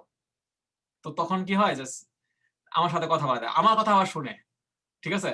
আমি যখন বলে দিই তখন আবার সে কথা শুনে। আবার দেখা যায় বাবা মার কথা শুনে, শিক্ষক বাবা মা, তারপরে তার কথা শুনতেছে না। কিন্তু আবার আমি আমার সাথে কোনোদিন তার সাথে দেখাও হয় নাই, ওই শুনছে যে আমি কানাডায় থাকি, আমি ভালো রেজাল্ট করছিলাম, আমি ঢাকায় দেখা যাচ্ছে যে ঢাকা জাহাঙ্গীরনগর ইউনিভার্সিটি থেকে পাশ করছি, এখানে আবার ভালো ইউনিভার্সিটি, 2টা ইউনিভার্সিটিতে পড়াশোনা করতেছি, তারপরে জব করতেছি ভালো, কানাডা সুন্দর লাইফ লিড করতেছি। মানে অন্য যারা বাচ্চারা, যারা এসএসসি, যেমন এই যে নাফি চলে আসলো ক্লাসে, নাফি হয়তো বা জানছে যে যে যে স্যারের কাছে ক্লাস করলে ভালো লাগবে, স্যারের কাছে ক্লাস করলে আমি অনেক কিছু শিখতে পারবো। নাফি এসএসসি পাস করে ক্লাসে চলে আসছে। আবার ইংলিশ মিডিয়ামের অনেকেই রেজিস্ট্রেশন করছে এইচএসসি পাস, ঠিক আছে, অনেকেই ক্লাস শুরু করবে। তো যাই হোক, আমি জাস্ট সিম্পলি এটাই বলবো যে যে যাকে দিয়ে বলাইলে কাজ হবে তাকে পানিশমেন্ট দেওয়া যাবে না সরাসরি। মারলে বাচ্চারা ভালো হবে না, ঠিক আছে। মারা যাবে না, মারলে ওরা মার দেওয়া শিখবে, ওরা নিজেরাও দেখা যাবে ভবিষ্যতে একজন গায়ে হাত তুলবে। বাচ্চাদের গায়ে হাত তুললে বাচ্চারাও গায়ে হাত তুলে, আপনারা কি এটা জানেন? সবাই জানার কথা। একটা বাচ্চাকে যদি আপনি মারেন তাহলে দেখবেন সেও আপনাকে মার শুরু করে দেবে। মাকে দেখা যাবে বলছে যে মামা, বলছে মাম্মা দুষ্টুকে বলো তো, বলে যে মাম্মি দুষ্টু, বাচ্চা কেমন বেয়াদব হয়ে যায়। আমি এরকম একটা দেখলাম গত পরশুদিন, মানে একটা দেখছিলাম আমাদেরই এখানকার এক মানে বড় আপু ভিডিও দিয়েছে দেখলাম। বলছে হু ইজ দুষ্টু, বলছে মাম্মি। মানে বাচ্চা কত দুষ্টু হইলে এটা বলতে পারে। তো এরকম হয় অনেক সময়। তো যাই হোক, আমরা এই জন্য যে যার কথা শুনে তাকে দিয়ে শোনাতে হবে, সরাসরি প্রহার করা যাবে না। প্রহার করলে নেগেটিভ হবে, মানে প্রহার করা মানে হচ্ছে পানিশমেন্ট করা যাবে না। আচ্ছা, তারপরে দিছে once children start school teachers have no influence then parents on their development. আমি এই এসেটার কথা বলতেছি। এই এসেটা এমন হইতে পারে সামনে পরীক্ষাতে আসতে পারে, আগামী এক্সামটা যে হবে না কম্পিউটারের উপর আসতে পারে, অথবা এই যে বাচ্চাদের উন্নয়নে, শিশুদের উন্নয়নে বাবা মার গুরুত্ব বেশি না শিক্ষকদের গুরুত্ব বেশি, ক্লাসরুমের গুরুত্ব বেশি, তখন আমরা এইটা মিক্সড অপিনিয়ন দিব।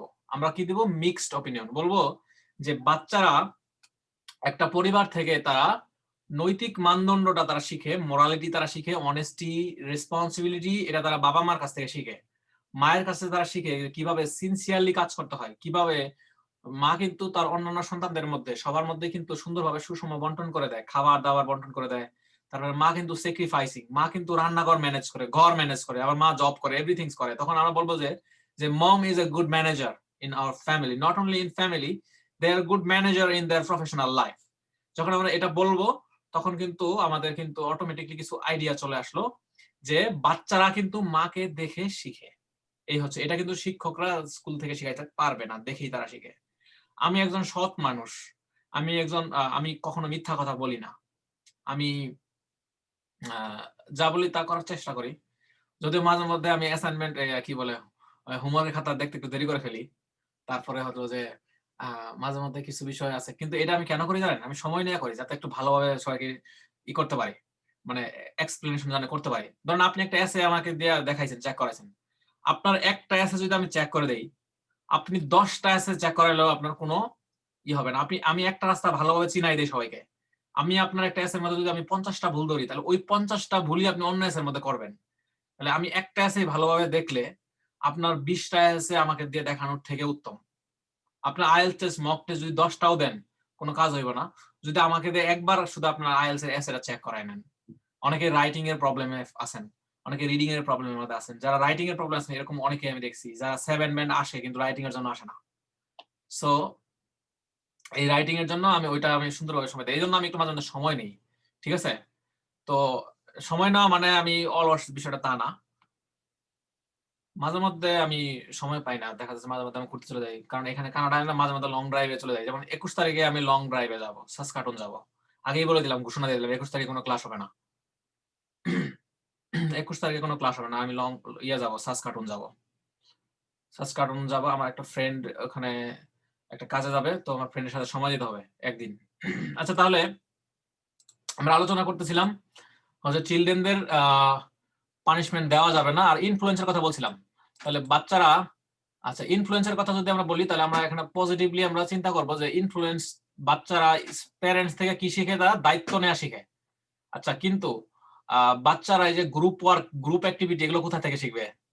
এই যে আমরা বাস্তব জীবনে চলাফেরা করতে গেলে আমাদের গ্রুপ অ্যাক্টিভিটি লাগে না? টিম ওয়ার্ক দরকার পড়ে না? অফিসে জব করতে গেলে কিন্তু টিমমেট থাকে অফিসে, একজন আরেকজনের সাথে মিলেমিশে কাজ করতে হয় কিন্তু অফিসে। হ্যাঁ, একজনের বলতে দেখা যায় রহিম সাহেব করিম সাহেবের কাছে জিজ্ঞাসা করে, করিম সাহেব ফাইলটা একটু সাইন করে দেন, কথা বলতে হবে না? তাহলে এই স্কিলটা মানুষ কোথা থেকে শিখবে? স্কুল থেকে শিখবে।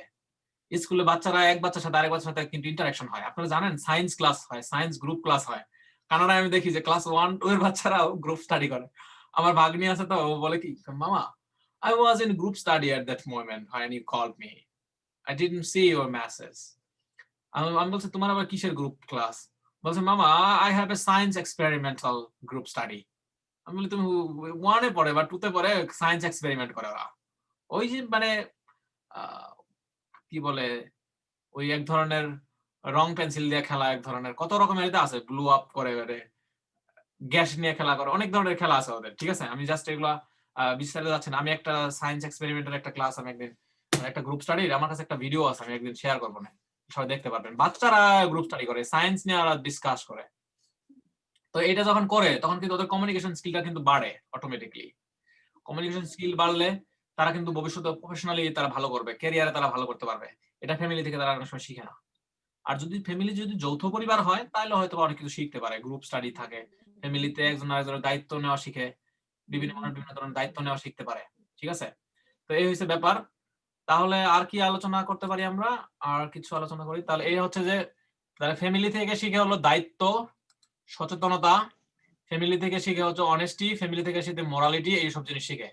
আচ্ছা, এরপরে দেখা যাচ্ছে চিলড্রেন শুড অবে রুলস। আচ্ছা, এখানে আরো হাজার হাজার রুলস রেগুলেশন আছে, এগুলো হচ্ছে আইডিয়া।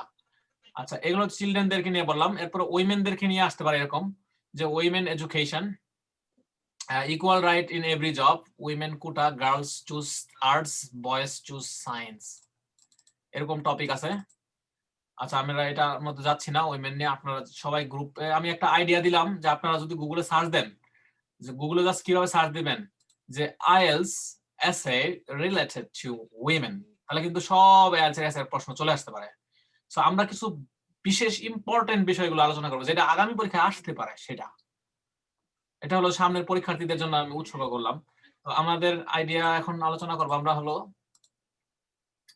উইমেন, হ্যাঁ আমরা এডুকেশন নিয়ে আলোচনা করব।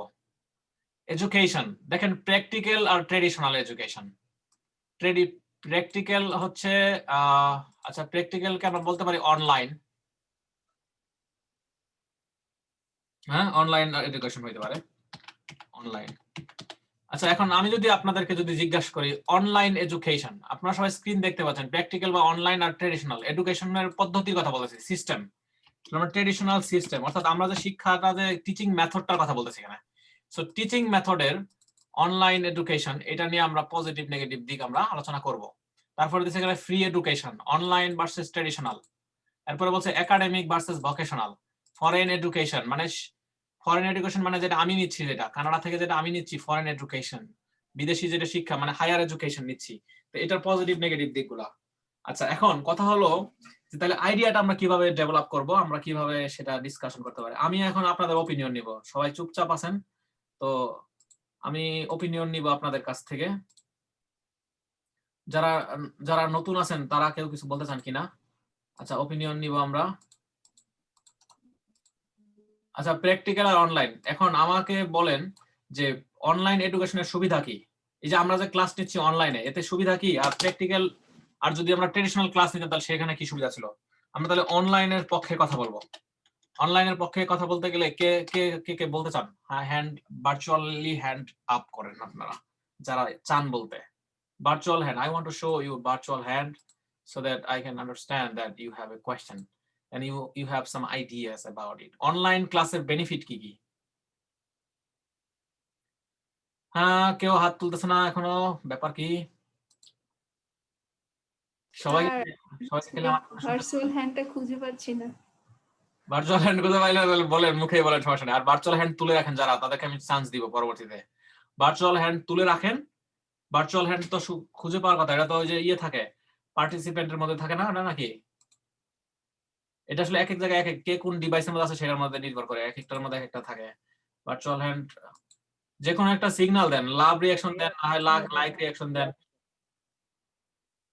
ওই যে রিঅ্যাকশনের একটা থাকে। হ্যাঁ, রিঅ্যাকশনের মধ্যে আছে।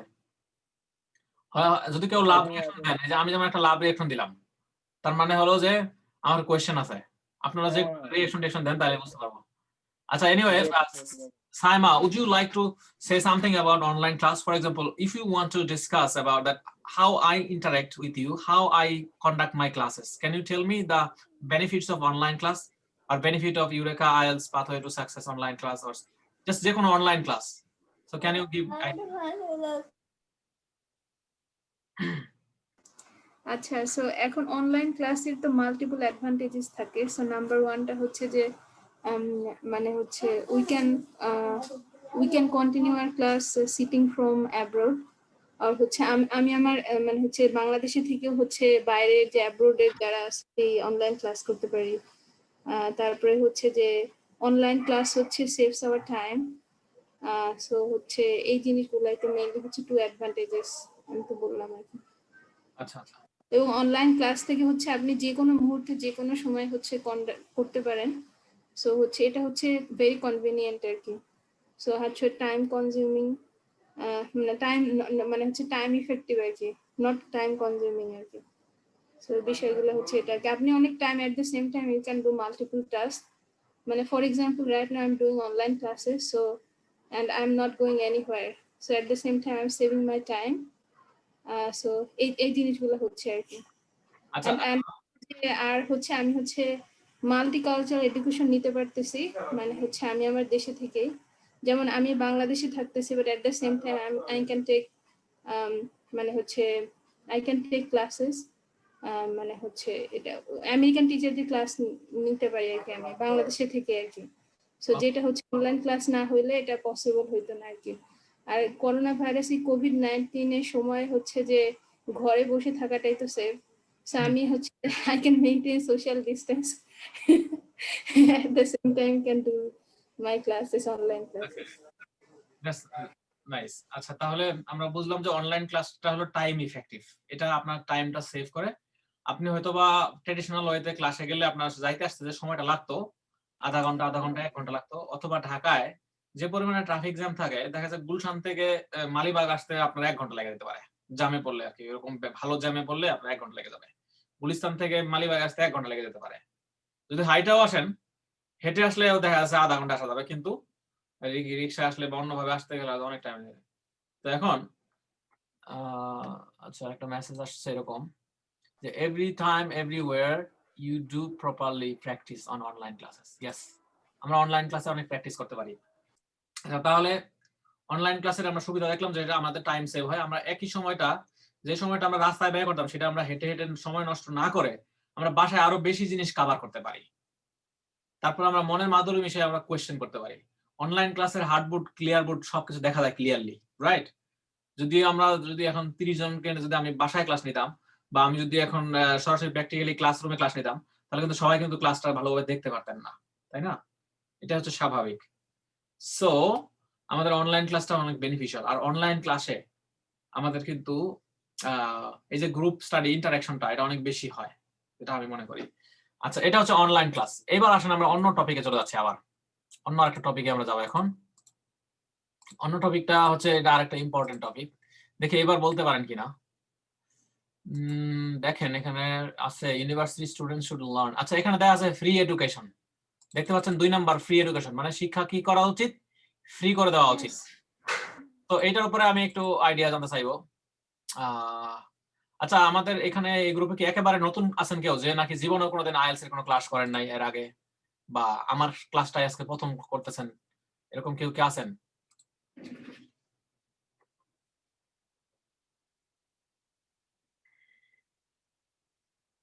মেশকাত, তুমি তুমি তুমি এর আগে আইএলটিএস এর কোনো ক্লাস করো নাই। তুমি যখন অন্য কোথাও ক্লাস করবা তখন আমার ক্লাসের মর্মটা তুমি ভালোভাবে বুঝতে পারবা। আচ্ছা আর ভাই, আমি জাহাঙ্গীরনগরে পড়েছি। ভাই, আমি আপনাকে ভাই বললাম। আচ্ছা আচ্ছা আচ্ছা, আমি হচ্ছে আপনারা যে ইউটিউবে ভিডিওগুলো দেখছি, আমার কাছে অনেক ভালো লাগে, এই জন্য আজকে জয়েন করা। আচ্ছা আচ্ছা।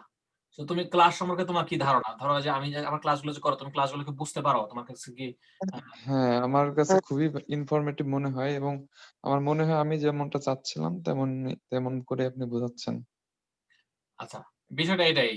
মনে করো ওই আমাদের বাংলাদেশ আর কানাডা হচ্ছে ডিফারেন্ট। কানাডার প্রফেসররা এমন ভাবে পড়ায়, তুমি যদি ক দিয়া যদি বলো কয়েতে কাক, ওটাও রাইট। ক দিয়া মানে কুকিল, সেটাও রাইট।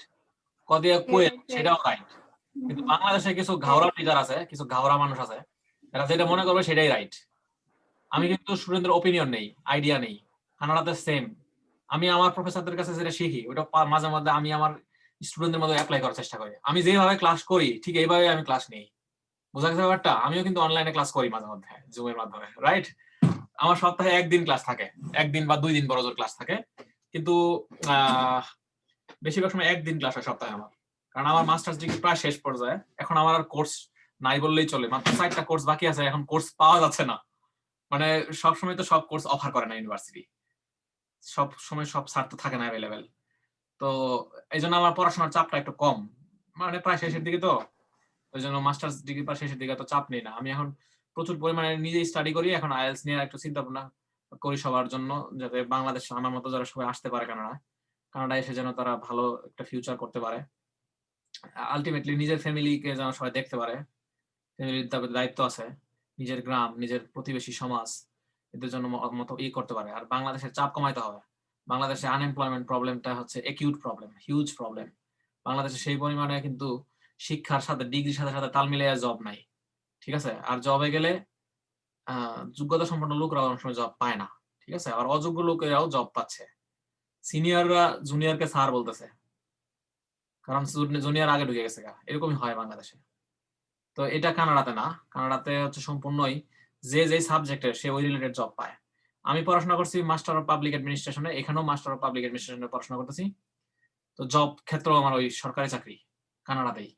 সো আপনারা যখন কানাডায় আসবেন, যদি আপনারা কানাডায় যদি যেমন আমার সাবজেক্টে পড়তে আসবে এরকম আছে, যেমন সাইমা আসবে, সাইমা পাবলিক অ্যাডমিনিস্ট্রেশন পড়বে, তো তাহলে আমি একটা মিনিস্ট্রিতে জব করি, তাহলে আরেকটা মিনিস্ট্রিতে জব করলে আমার কিন্তু রেফারেন্সটা হয়ে যাবে এখানে, সাইমার জন্য রেফারেন্স হতে পারবো, বা এরকম আরো অনেক আছে। যারা যারা এনজিও তে জব করেন তাদের জন্য কিন্তু ডেভেলপমেন্ট স্টাডিজ এর সাথে রিলেটেড, তাদের কিন্তু political science, public administration, government policy and administration and governance এই রিলেটেড সাবজেক্ট কিন্তু খুবই ইম্পর্টেন্ট, অথবা লোকাল গভর্নমেন্ট এরকম কোর্স আছে আমাদের।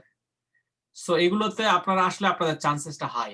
আর মেশকাতের জন্য বলতেছি, Meshkat you are from JU and you are from public administration I guess, right? So yes. you should also take preparation for IELTS and you should take admission in public administration. জি ভাই, আমার final পরীক্ষা চলতেছে, এই last 24 তারিখে শেষ হবে ইনশাল্লাহ। আচ্ছা, এরপরে আমি পুরাদম স্যার তুমি ট্রাই কি করব। ক্লাসমেট নাকি? কার? উর্মি? জি ভাই, উর্মি বিশ্বাস আমার বান্ধবী। আচ্ছা আচ্ছা, ও ও ক্লাস শুরু করবে, কেউ একটু সময় নিচ্ছে আর কি, কয়েকদিন পরে শুরু করবে। তো এখন জি হচ্ছে ভাই। জাস্ট সিম্পলি আমরা আইডিয়ার উপরে যে ক্লাসগুলো নিচ্ছি, এই আইডিয়াগুলো আগে ডেভেলপ করতে হবে নিজের মধ্যে। তোমার যদি বাস্তব অভিজ্ঞতা না থাকে তাহলে তুমি কথা বলতে তো পারবাই না, লিখতেও পারবা না। সো আমরা আইডিয়ার উপরে ক্লাস নিচ্ছি। তো আরেকটা আইডিয়া, আচ্ছা, এখানে হচ্ছে যে যারা নতুন যারা আছে তাদের জন্য আসলে মানে ক্লাসটা অনেক বেশি ইফেক্টিভ হবে, যে কারণ আইডিয়াগুলো তাদের হয়তোবা নতুন মনে হতে পারে। তো নতুন আইডিয়া হয়তোবা কঠিন মনে হতে পারে, কিন্তু কঠিন হওয়ার কিছু না, ভয়ের কিছু নাই। কারণ হচ্ছে যে আমরা ওইভাবে হয়তো চিন্তা করি না, আমাদের ব্রেনটা আমরা কাজে লাগাই না হয়তোবা। তাহলে দেখেন, ফ্রি এডুকেশনের একটা কথা বলতেছিলাম আমরা, free education. So free education থাকলে সুবিধা কি আর না থাকলে অসুবিধা কি? ফ্রি এডুকেশনের সুবিধা কি? যদি একাডেমিক যে ব্যাপারটা, লেখাপড়া শিক্ষা, এটা যদি ফ্রি করে দেওয়া হয় তাহলে কি হবে? তাহলে বেশি মানুষ পড়াশোনা করার সুযোগ পাবে, সমাজের সর্বস্তরের মানুষ লেখাপড়া করতে পারবে, গরিব দুঃখী ভেদাভেদ থাকবে না, সবাই লেখাপড়া করবে। আর সবাই যদি লেখাপড়া করে, গ্রামে গঞ্জে সব জায়গায় গ্রাজুয়েট তৈরি হয়ে যাবে, তাই না? তাহলে ওভারঅল দেশটা কিন্তু উন্নতির দিকে চলে যাবে। এটা হচ্ছে যে সুবিধা হলো ফ্রি এডুকেশনের। কিন্তু কিন্তু সবাইকে যদি দিয়ে দেওয়া হয় তাহলে দেখা গেল মূর্খ যারা, এরা তো শিক্ষা নিবেই না, যারা শিক্ষিত যারা, এরা একজনে দুইবার শিক্ষা নিবে, একজনের ডিগ্রি 3টা নিবে, 4টা নিবে, 5টা নিবে। তাতে হবে কি, তাদের মেধাহীনই থাকবে, আর যারা মেধাওয়ালা তারা মেধাওয়ালা হবে। আলটিমেটলি সমাজের কিন্তু সর্বস্তর মানুষ উন্নতি হবে না। এই জন্য ফ্রি এডুকেশনটা ভালো না। Education should be free for some people who are meritorious and poor. যারা গরিব এবং যারা মেধাবী তাদেরকে ফ্রি করে দিতে হবে। আর যারা উচ্চ শিক্ষা নিতে পারবে, টাকা আছে, যাদের পয়সা আছে, তারা পড়াশোনা টাকা দিয়ে করতে রাজি আছে। যারা শিক্ষার গুরুত্ব বোঝে তারা ছেলে মেয়েদেরকে বিদেশে পাঠিয়ে দেয়। দেখা গেছে টাকাও আছে, তাদের পয়সাও আছে, তারা বুঝে লাইফ স্টাইল সম্পর্কে। তখন কিন্তু তারা কিন্তু অটোমেটিকলি তারা কিন্তু দেশের বাইরে চলে আসতে পারবে, এবং কি তারা টাকা খরচ করে, তাদের জন্য ফ্রি করার দরকার নেই। যাদের প্রয়োজন, যারা পুয়ার, অথবা যারা হচ্ছে যাদের অ্যাবিলিটি বা সাপোর্ট করার মতো এফোর্ডেবল, যাদের ইকোনমিক কন্ডিশন যাদের ভালো না, এবং যারা মেরিটোরিয়াস, যারা পড়তে চাচ্ছে তাদেরকে। একজন মানুষ পড়তে চাচ্ছে না, জোর করে ওরে তো আর পড়ায় লাভ নাই। আর একজন মানুষের টাকা আছে, ওর তো ফ্রি করে দেয় কোনো লাভ নাই। দেখা গেছে যে একই মানুষ বারবার কোর্স করতে পারে, তাই না? সেটা করলে কিন্তু সবার জন্য লাভ হবে না, এই জন্য ফ্রি। আর যে টাকাটা বাঁচবে কোর্স যদি আমি ফ্রি না করি, তাহলে ওই যে কোর্সের যে টাকাটা, মানে আমি আইএলস এর কথা বলবো না, আমি বলতেছি ইয়ের কথা, মানে একাডেমিক যে কোর্স গুলো আছে, যেমন মাস্টার্স ডিগ্রি, অনার্স পাস করলো, যদি একাডেমিক যে সরকারি ভাবে ফ্রি করে দেওয়া হয়, ফ্রি করে দিলে তো সরকার টাকা লস হবে, ক্ষতি হবে সরকারের। আর যদি ফ্রি না করা হয়, তাহলে যে আর্ন করবে টাকাটা, ওই টাকাটা অন্য অন্য সেক্টরে খরচ করতে পারবে, তাহলে দেশের ওভারঅল উন্নতি হবে, রাস্তাঘাট উন্নয়ন করতে পারবে সরকার। ঠিক আছে? আর যারা গরিব তাদেরকে, মেধাবীদেরকে হয়তোবা সুযোগ দেওয়া যেতে পারে। ঠিক আছে? এটা আমাদের আইএলস কোর্সে প্রযোজ্য। যদি কেউ আইএলস এর কোর্সে যদি কেউ সমস্যা ফেস করে, তাহলে আমাকে শেয়ার করতে পারেন। যদি কেউ এরকম থেকে থাকে যে স্যার আমার প্রবলেম আছে একটু ফাইন্যান্সিয়ালি বা এরকম, এটা আমি করি, তারপরে ইনস্টলমেন্টের মাধ্যমে কোর্স ফি দেওয়ার সুযোগ আছে। ঠিক আছে? কারণ আমি স্টুডেন্টদের জন্য সবসময় চিন্তা করি, কারণ স্টুডেন্টরা হচ্ছে ভবিষ্যৎ প্রজন্ম, তারা ভবিষ্যতে ভালো জব করবে, ভালো ক্যারিয়ার করবে। তারা যদি আইএলস এর জন্য ঠেকে থাকে, কারণ না আসতে পারে, তাহলে কিন্তু তাদের ফিউচার ওই বাংলাদেশে ঠেকে থাকবে, হতাশ হয়ে যাবে, ড্রাগ এডিকশনে চলে যাবে। তারপরে দেখা যাবে যে বিড়ি সিগারেট খাই ঘুরে বেড়াবে, রাস্তাঘাটে ঘুরে বেড়াবে। এটা আমার কাছেও ভালো লাগে না। ভালো ছেলেরা খারাপ হয়ে যায় আজকাল, ভালো ছেলে মেয়েরা নষ্ট হয়ে যায়। আইএলটিএস করে কানাডাতে চলে আসেন, এখানে ভালো থাকার জন্য অনেক সুন্দর সুন্দর ব্যবস্থা আছে, মসজিদ মাদ্রাসা সব আছে। আর এখানে মদ গাঁজা সবকিছু ফ্রি ওপেনলি বিক্রি হয়। ঠিক আছে, আপনি ভালো হইতে পারেন, খারাপ হইতে পারেন, এটা আপনার ব্যাপার। কিন্তু মানুষ যখন কানাডায় আসে তখন মানুষ দায়িত্ব নেওয়া শিখে।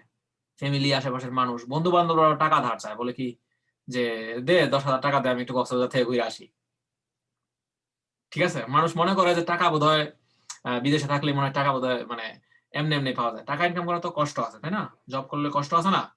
তো এগুলো বুঝতে হবে, মানে দায়িত্ব নেওয়া শিখবেন আপনি। মোট কথা হলো, যেমন আমার বললাম না, আমার 50,000 টাকা বাসা ভাড়া দিতে হয়, আরো খরচ আছে। তাহলে আমি মানি ম্যানেজমেন্ট কি শিখতেছি না? আমার লাইফের রেসপন্সিবিলিটি নেওয়া শিখতেছি না আমি? যে যত আগে বিদেশে আসবে সে তত বেশি লাইফে উন্নতি করা শুরু করবে। পরিষ্কার কথা, যে বাংলাদেশে থাকবে সে কখনো রিয়েলাইজ করবে না লাইফ সম্পর্কে। ঠিক আছে, তো যাই হোক, আমরা আইডিয়া শেয়ার করছিলাম যে ফ্রি এডুকেশন ফ্রি তাহলে করা যাবে না। ঠিক আছে, আচ্ছা এবার আমরা অনলাইন বুক আর আর হচ্ছে পিডিএফ বুক আর হচ্ছে যে টেক্সট বুক, এটার উপরে পরীক্ষায় আসতে পারে। টেক্সট বুক এবং অনলাইন বুক নিয়ে পরীক্ষায় আসতে পারে। এখানে এটা আছে কিনা জানি না, আমার এখানে লিস্টে উঠছে কিনা এটা। Dormitory, home, become, teaching, science, competing students. Okay, দেখতেছি না। আচ্ছা, এটা আমরা একটা বাড়াইলাম আর কি, সেটা হচ্ছে যে অনলাইন বুক মানে online PDF book or hard copy, যেটা বলে আমরা বলি হার্ড কপি আছে না একটা, হার্ড কপি, এটা টেক্সট বুক বলি আমরা, টেক্সট বুক। যদি পরীক্ষায় আসে এরকম যে do you think that textbook are more important than the online book PDF book, অথবা benefit of online PDF version of book or the text version. Text book মানে হচ্ছে কি হার্ড কপি। সো নাও আমি, যারা জানেন তারা তো জানেনই, যারা জানেন না তারা চেষ্টা করেন যে অনলাইন বুক মানে পিডিএফ বইয়ের সুবিধা কি আর আর হার্ড কপির কি সুবিধা অসুবিধা কি এটা বলেন। আচ্ছা, আমি যদি হার্ড কপির কথা জিজ্ঞাসা করি, হার্ড কপি কে বলতে চান? হাত তুলতে পারেন। মেশকাত, কি তুমি আগের হাতেটা নাকি? জি ভাই, ওটা আগেরটাই, রিমুভ হয়নি।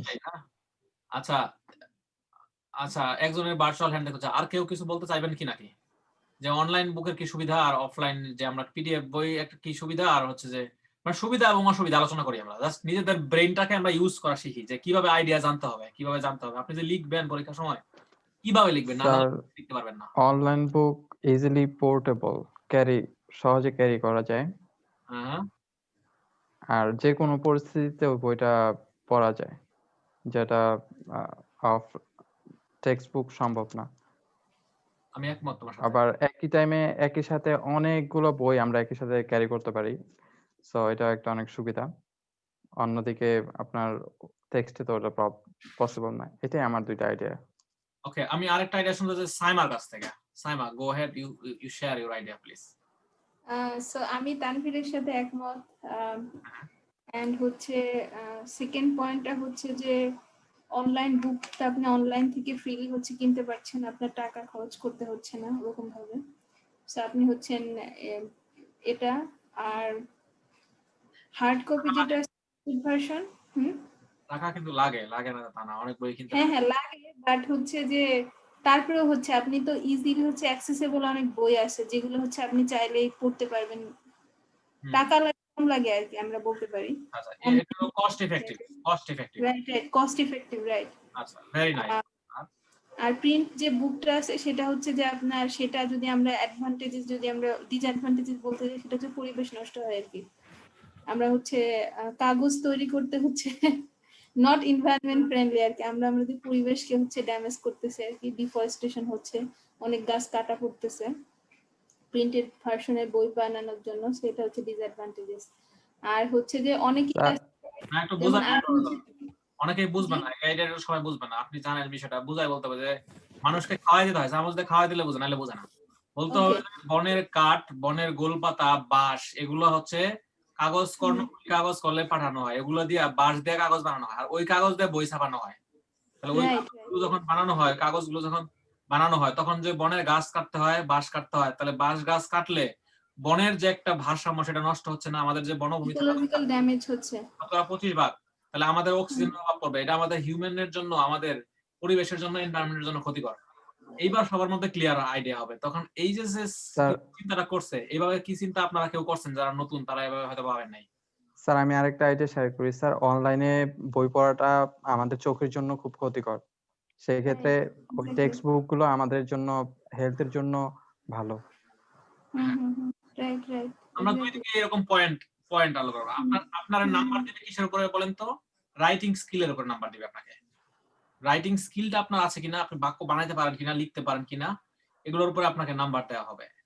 তো সেই জন্য আমরা যেটা করব, আমরা যে আইডিয়াগুলো আমরা জানবো এবং দুই পাশেই অ্যাডভান্টেজ এবং ডিসঅ্যাডভান্টেজ। সাইমা যে পয়েন্টটা বলছেন এটা কিন্তু খুবই গুরুত্বপূর্ণ একটা পয়েন্ট। এই পয়েন্টটা আমি ডিসকাস করতে চাইছিলাম যে আপনি বলছেন এটা খুব ভালো করছেন এবং এটা সবার জন্য জানা দরকার ছিল, কারণ এইভাবে করে না কেউ চিন্তা করে না। এইভাবেই চিন্তা করতে হবে, আইএলটিএস পরীক্ষাতে এইভাবেই বের করতে হবে, পয়েন্ট খুঁজে বের করতে হবে। এবার আমি অন্য আরেকটা এসেতে চলে যাচ্ছি। আচ্ছা, অন্য একটা সাথে চলে যাচ্ছি, সেটা হচ্ছে যে এডুকেশন নিয়ে আমরা আলোচনা করছি। সো আমরা আলোচনা করব এখন হেলথ নিয়ে। হেলথ, আচ্ছা, health education is important, right? Health এডুকেশনের ইম্পর্টেন্স নিয়ে, মেন্টাল হেলথ। আমাদের দেশে কিন্তু মেন্টাল হেলথ নিয়ে কিন্তু তেমন কোনো একটা মানে মানুষ কাজ করে না, ঠিক আছে? এখন এখানে হেলথ নিয়ে বলছে এখানে যে পিপল যে should become vegetarian because they don't need to eat meat, junk food, sugar for healthy diet. Healthy ডায়েটের জন্য মানুষের ভেজিটেরিয়ান হওয়া উচিত, কারণ মানুষের জাঙ্ক ফুড আর মিট না খাইলেও কিন্তু সে হেলথি ডায়েট পাবে। অর্থাৎ প্রোটিনের দরকার। ফর এক্সাম্পল দেখেন, আমি কিন্তু ডাইরেক্ট কিন্তু আম খাই না, বাট জুস খাই মাঝে মধ্যে। এটা হচ্ছে যে কানাডা 1 লিটার জুস, এটা হচ্ছে ম্যাঙ্গো জুস, ঠিক আছে? এটার মধ্যে কত ক্যালোরি খাবার আছে, কত ক্যালোরি আছে জানেন? 400, সরি এর হলো 100, দেখেন লেখা আছে নিচে, দেখেন 100 কিলো ক্যালোরি, 100 ক্যালোরি, 250 গ্রামে হচ্ছে 100 ক্যালোরি। এটা 1 লিটার, তার মানে এটা 400 ক্যালোরি খাবার আছে।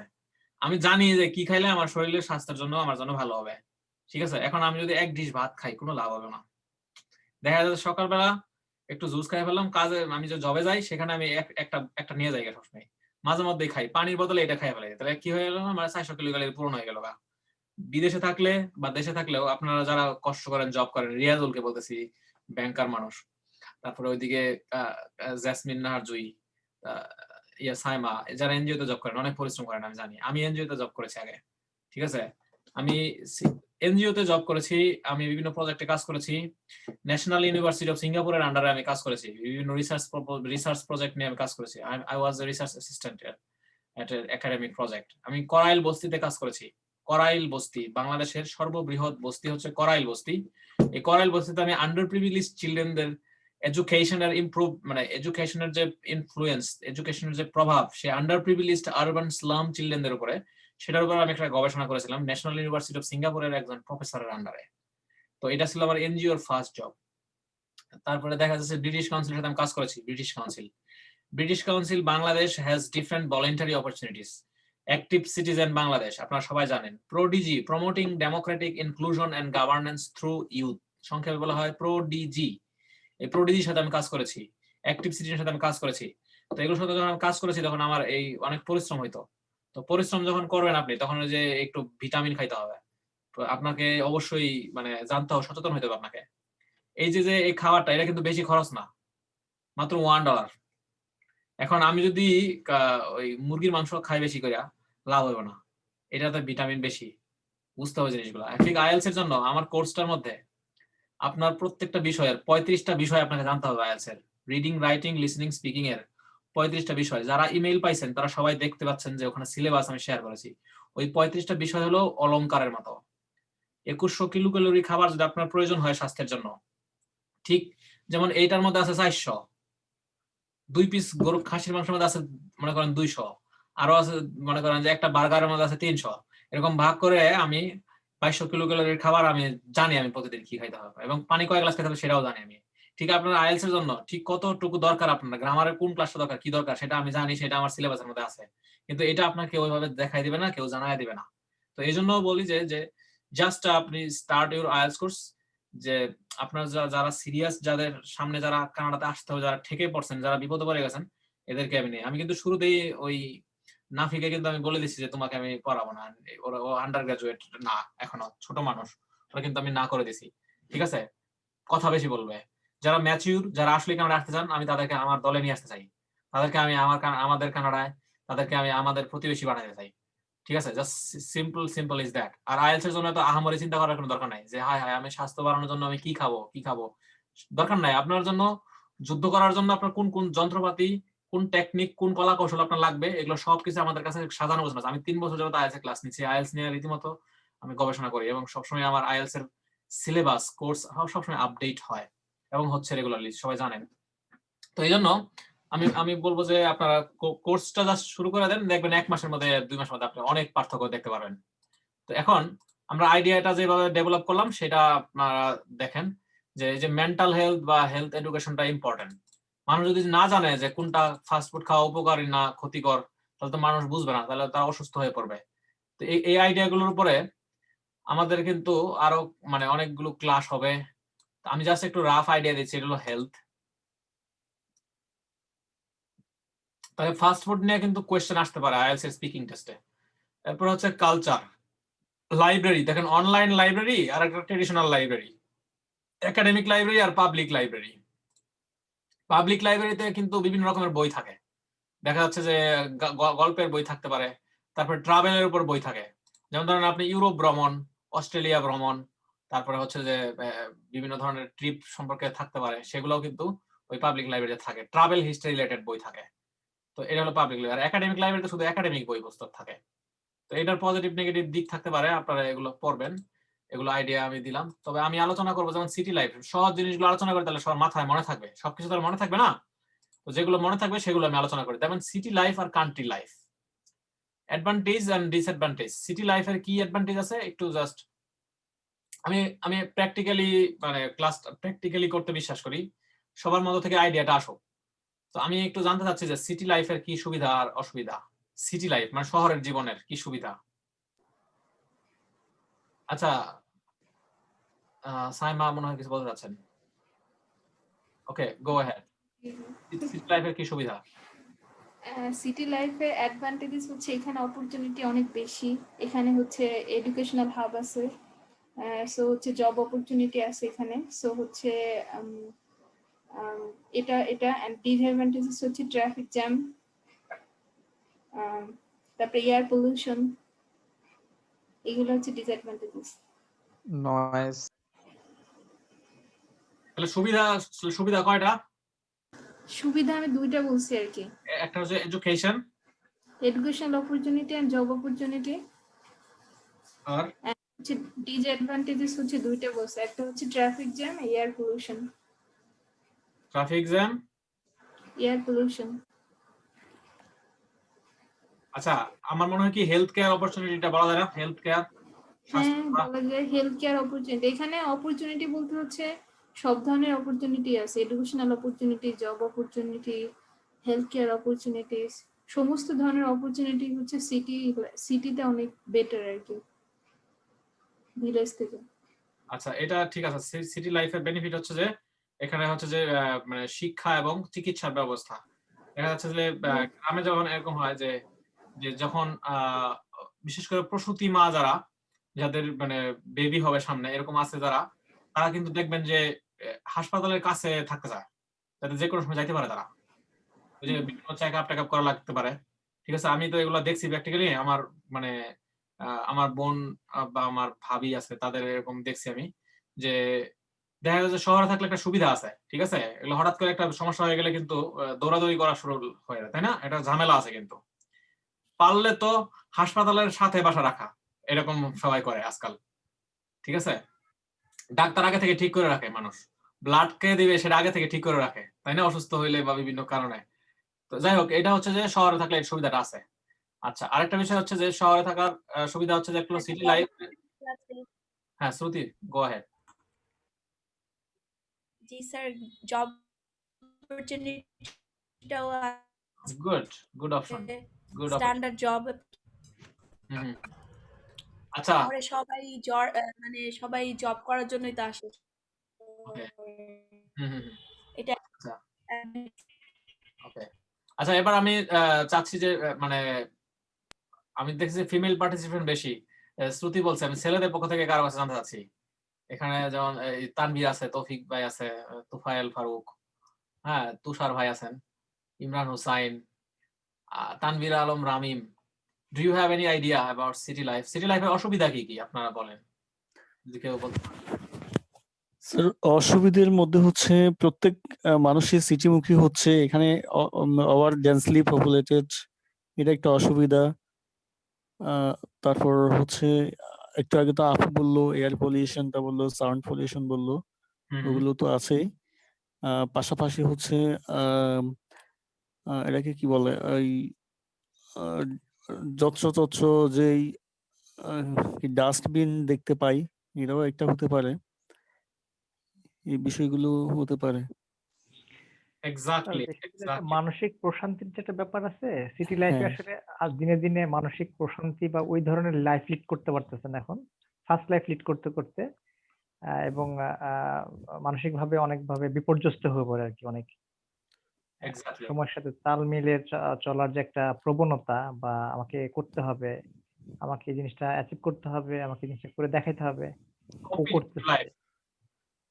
একটা মানে হচ্ছে স্পিডি একটা লাইফ, এবং এই লাইফের সাথে অনেকে খাপ খাইতে পারে না বলে তারা ডিপ্রেশনে চলে যায়, তাদের হেলথ প্রবলেম দেখা দিতে পারে, মেন্টালি এই বিষয়গুলো হতে পারে। এক্স্যাক্টলি। তো এই কথাগুলোই আমাদের গুছিয়ে লিখতে হবে। আর একটা বিষয় হচ্ছে যে আমরা এটাও বলতে পারবো কিন্তু যে শহরে আমরা কিন্তু গ্রামে একেবারে গাছ থেকে কিন্তু নগদ শাকসবজি আমরা গাছ থেকে তুলে আমরা খেতে পারি, ফ্রেশ ফুড আমরা কিন্তু পাই, একদম সরাসরি কৃষকের কাছ থেকে পাই। আর আমরা যারা শহরে থাকি তারা কিন্তু পাই ঠিকই, কিন্তু এটা মিডিয়ার মাধ্যমে আস্তে আস্তে অনেক দেরি হয়। শহরে কিন্তু আমরা ফ্রেশ ফুডটা অনেক সময় পাই না, সব পাই ফরমালিন মুক্ত খাবার, ফরমালিন যুক্ত, তাই না? এটা হলো ঢাকা বাংলাদেশের খাবার। তো এগুলো কিন্তু আমরা বলতে পারবো যে শহরে থাকার থেকে গ্রামে থাকা হেলথি লাইফ। বোঝা গেল ব্যাপারটা? Healthy lifestyle. শহরের কালো ধোঁয়া, শহরে হচ্ছে রাস্তাঘাটে মানে যেটা আপনার একটু আগে বললেন, যেটা সেটা হলো যে ডাস্টবিন, যেটা লিটারিং, রাস্তাঘাটে যেখানে ময়লা যত ফেলা হচ্ছে, অনেক রকমের তাহলে এই জিনিসগুলো আমরা খেয়াল করবো। তাহলে আপনারা তো আইডিয়া দিয়ে দিলেন সবকিছু, এইটাই গুছায় লিখতে হবে এর মধ্যে। তাহলে এটা হচ্ছে স্টুডেন্ট হিসেবে স্যার একটা চিন্তা করতে পারি এরকম, স্যার মানে বিভিন্ন কালচারাল প্রোগ্রাম, সেমিনারে অংশগ্রহণ করা যায়। স্যার আপনার মতো মানে অনেক প্রোগ্রাম করছেন, প্লাস ঢাকাতে কিছু করছেন, এগুলা তো স্যার মানে যেমন আমি যদি ঢাকায় না আসতাম, আমি যদি ঢাকায় না থাকতাম, তাহলে কিন্তু আমি যে বিভিন্ন প্রজেক্টে কাজ করেছি, দেখা যাচ্ছে দেশে বিদেশে অনেক সেমিনার করেছি আমি, মানে ইন্ডিয়া, নেপাল, ভুটান। আমি ইউনিভার্সিটি থাকতে ফার্স্ট ইয়ার সেকেন্ড ইয়ার থাকতে ঘুরে ফেলেছি এগুলো। মানে মানুষ অনার্স মাস্টার্স পাস করে তারপরে ইন্ডিয়াতে ভিজিট করে, অনেকে আবার অনেকে আছে ছোটবেলা থেকে দেশের বাইরে ঘুরতে যায়। কিন্তু আমি যখন অনার্স ফার্স্ট সেকেন্ড ইয়ার বই, তখন আমার অনার্স সেকেন্ড ইয়ারে থাকলে আমি আমার পাসপোর্ট করছিলাম। এরপরে আমি সেকেন্ড ইয়ার না, ফার্স্ট ইয়ার থাকতে পাসপোর্ট করছিলাম।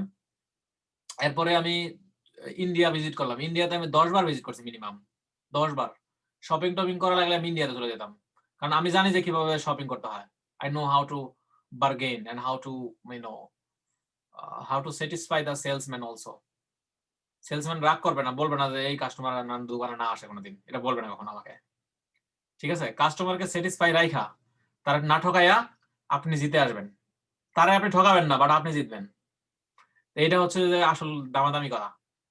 তো এখন কথা হচ্ছে যে এটা আমি কিন্তু মানে তখন থেকে আমি শিখছি, এটা শহরে থাকার কারণে হয়েছে।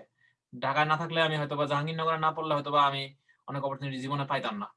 আর ঢাকায় না থেকে আর আইএলস এর টিচার না হলে আমি হয়তো কানাডায় আসতাম না। আমি যখন আইএলস এর টিচার হই 3 বছর আগে, তো আমার স্টুডেন্টরা আস্তে আস্তে আস্তে আস্তে সবাই কানাডা, আমেরিকা, ইউকে যাচ্ছে সবাই।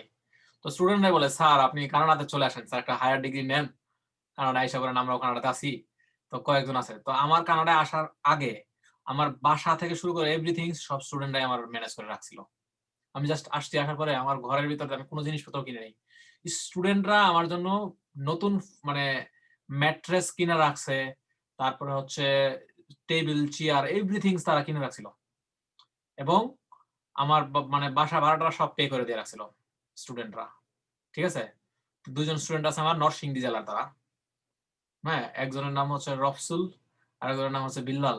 2জন স্টুডেন্ট আমার খুব আন্তরিক, ওরা আমার জন্য এটুকু করছিল যে স্যার আপনারা আসেন না কেন, স্যার আপনি আসেন। আমার বাসা থেকে শুরু করে এভরিথিং তারা ম্যানেজ করেছিল। আর আমি যেটা করি এখন, আমার কোনো স্টুডেন্ট আসলে আমি বাসা ম্যানেজ করে দিতে পারি। কারণ আমার কাছে আপনি যখন নতুন আসবেন তখন আপনাকে কেউ বাসা ভাড়া দিবে না, কারণ আপনাকে চিনে না, জানে না। ঠিক আছে, রেফারেন্স লাগে এখানে বাসা ভাড়া করতে গেলে। হয় ইউনিভার্সিটি রেফারেন্স লাগবে, এটা ইউনিভার্সিটি থেকে আবার চিঠি লিখবেন, অনেক প্রসেসিং এর সময় দরকার। আপনি আইসা থাকবেন কোথায়? কানাডাতে এরকম ব্যাপার আছে না, অনেক ঝামেলা আছে কিন্তু। সেক্ষেত্রে পরিচিত লোক থাকা ভালো। আর আমার স্টুডেন্টরা তো আমার ফ্যামিলি মেম্বারের মতো হয়ে যায়, এটা তো আমি আগেই বলছিলাম। তো এই জন্য আমি I will do that for you. যারা অ্যাডমিশন পাবেন না, অ্যাডমিশন নিয়ে চিন্তা আছেন, আমি ইউনিভার্সিটির স্কলার, ইউনিভার্সিটি আমাকে স্কলারশিপ দেয়, ইউনিভার্সিটি থেকে আমার একটা আন্ডারস্ট্যান্ডিং আছে সবার সাথে। আমি 2টা পাবলিক ইউনিভার্সিটিতে পড়ি, আমি ইউনিভার্সিটি অ্যাডমিশন কমিটিতে বলে দিব যে এটা আমার নিজের লোক, তখন ইউনিভার্সিটি বিবেচনায় নিয়ে আসবে। নর্মালি বলি, কানাডায় 192টা দেশ থেকে অ্যাপ্লাই করে স্টুডেন্ট ভিসার জন্য আসে যারা।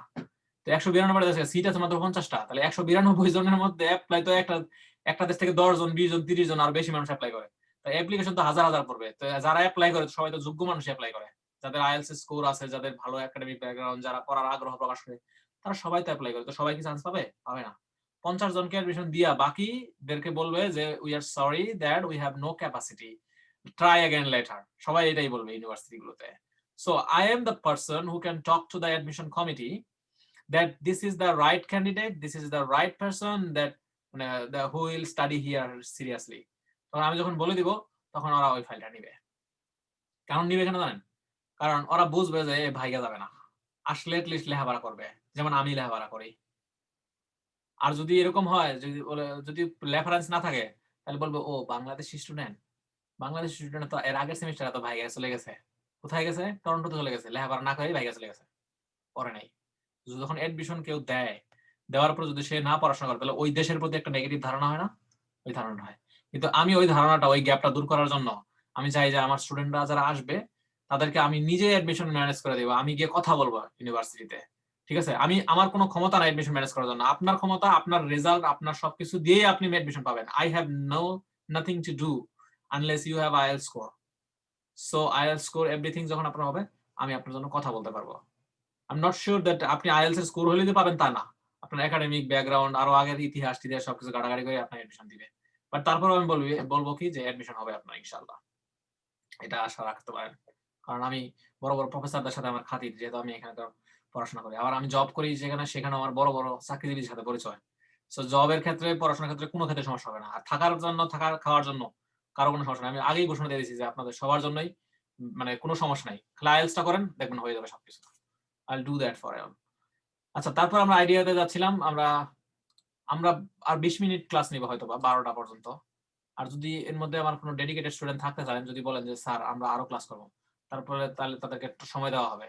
বিশেষ করে যারা পুরাতন তাদেরকে, নতুনদেরকে আমি আর বেশি ধৈর্য ধরে থাকতে বলবো না। যদি থাকতে চান, না থাকলেও কোনো সমস্যা নাই। কারণ অনেক বাজে তো, 12টা বেজে গেলে, রাত 12টা বেজে গেলে তো সবাই ঘুমাবে, সকালে উঠতে হবে, এরকম হতে পারে। সো কান্ট্রি লাইফ আর সিটি লাইফ নিয়ে আমরা আলোচনা করলাম। আশা করি যে এটার উপরে আমাদের অনেক আইডিয়া আমরা পাইছি। এটা নিয়ে আর আলোচনা করছি না। তো আশা করি যে এটা আজকে আলোচনা করলাম যে সামনের পরীক্ষাগুলোতে এটা নিয়ে আপনারা কথা বলতে পারবেন।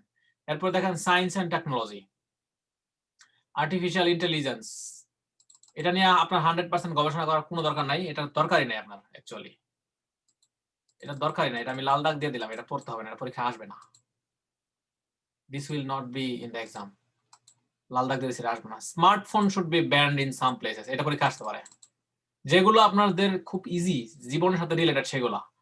ওল্ড থিংস, নিউ থিংস, এটা আসতে পারে।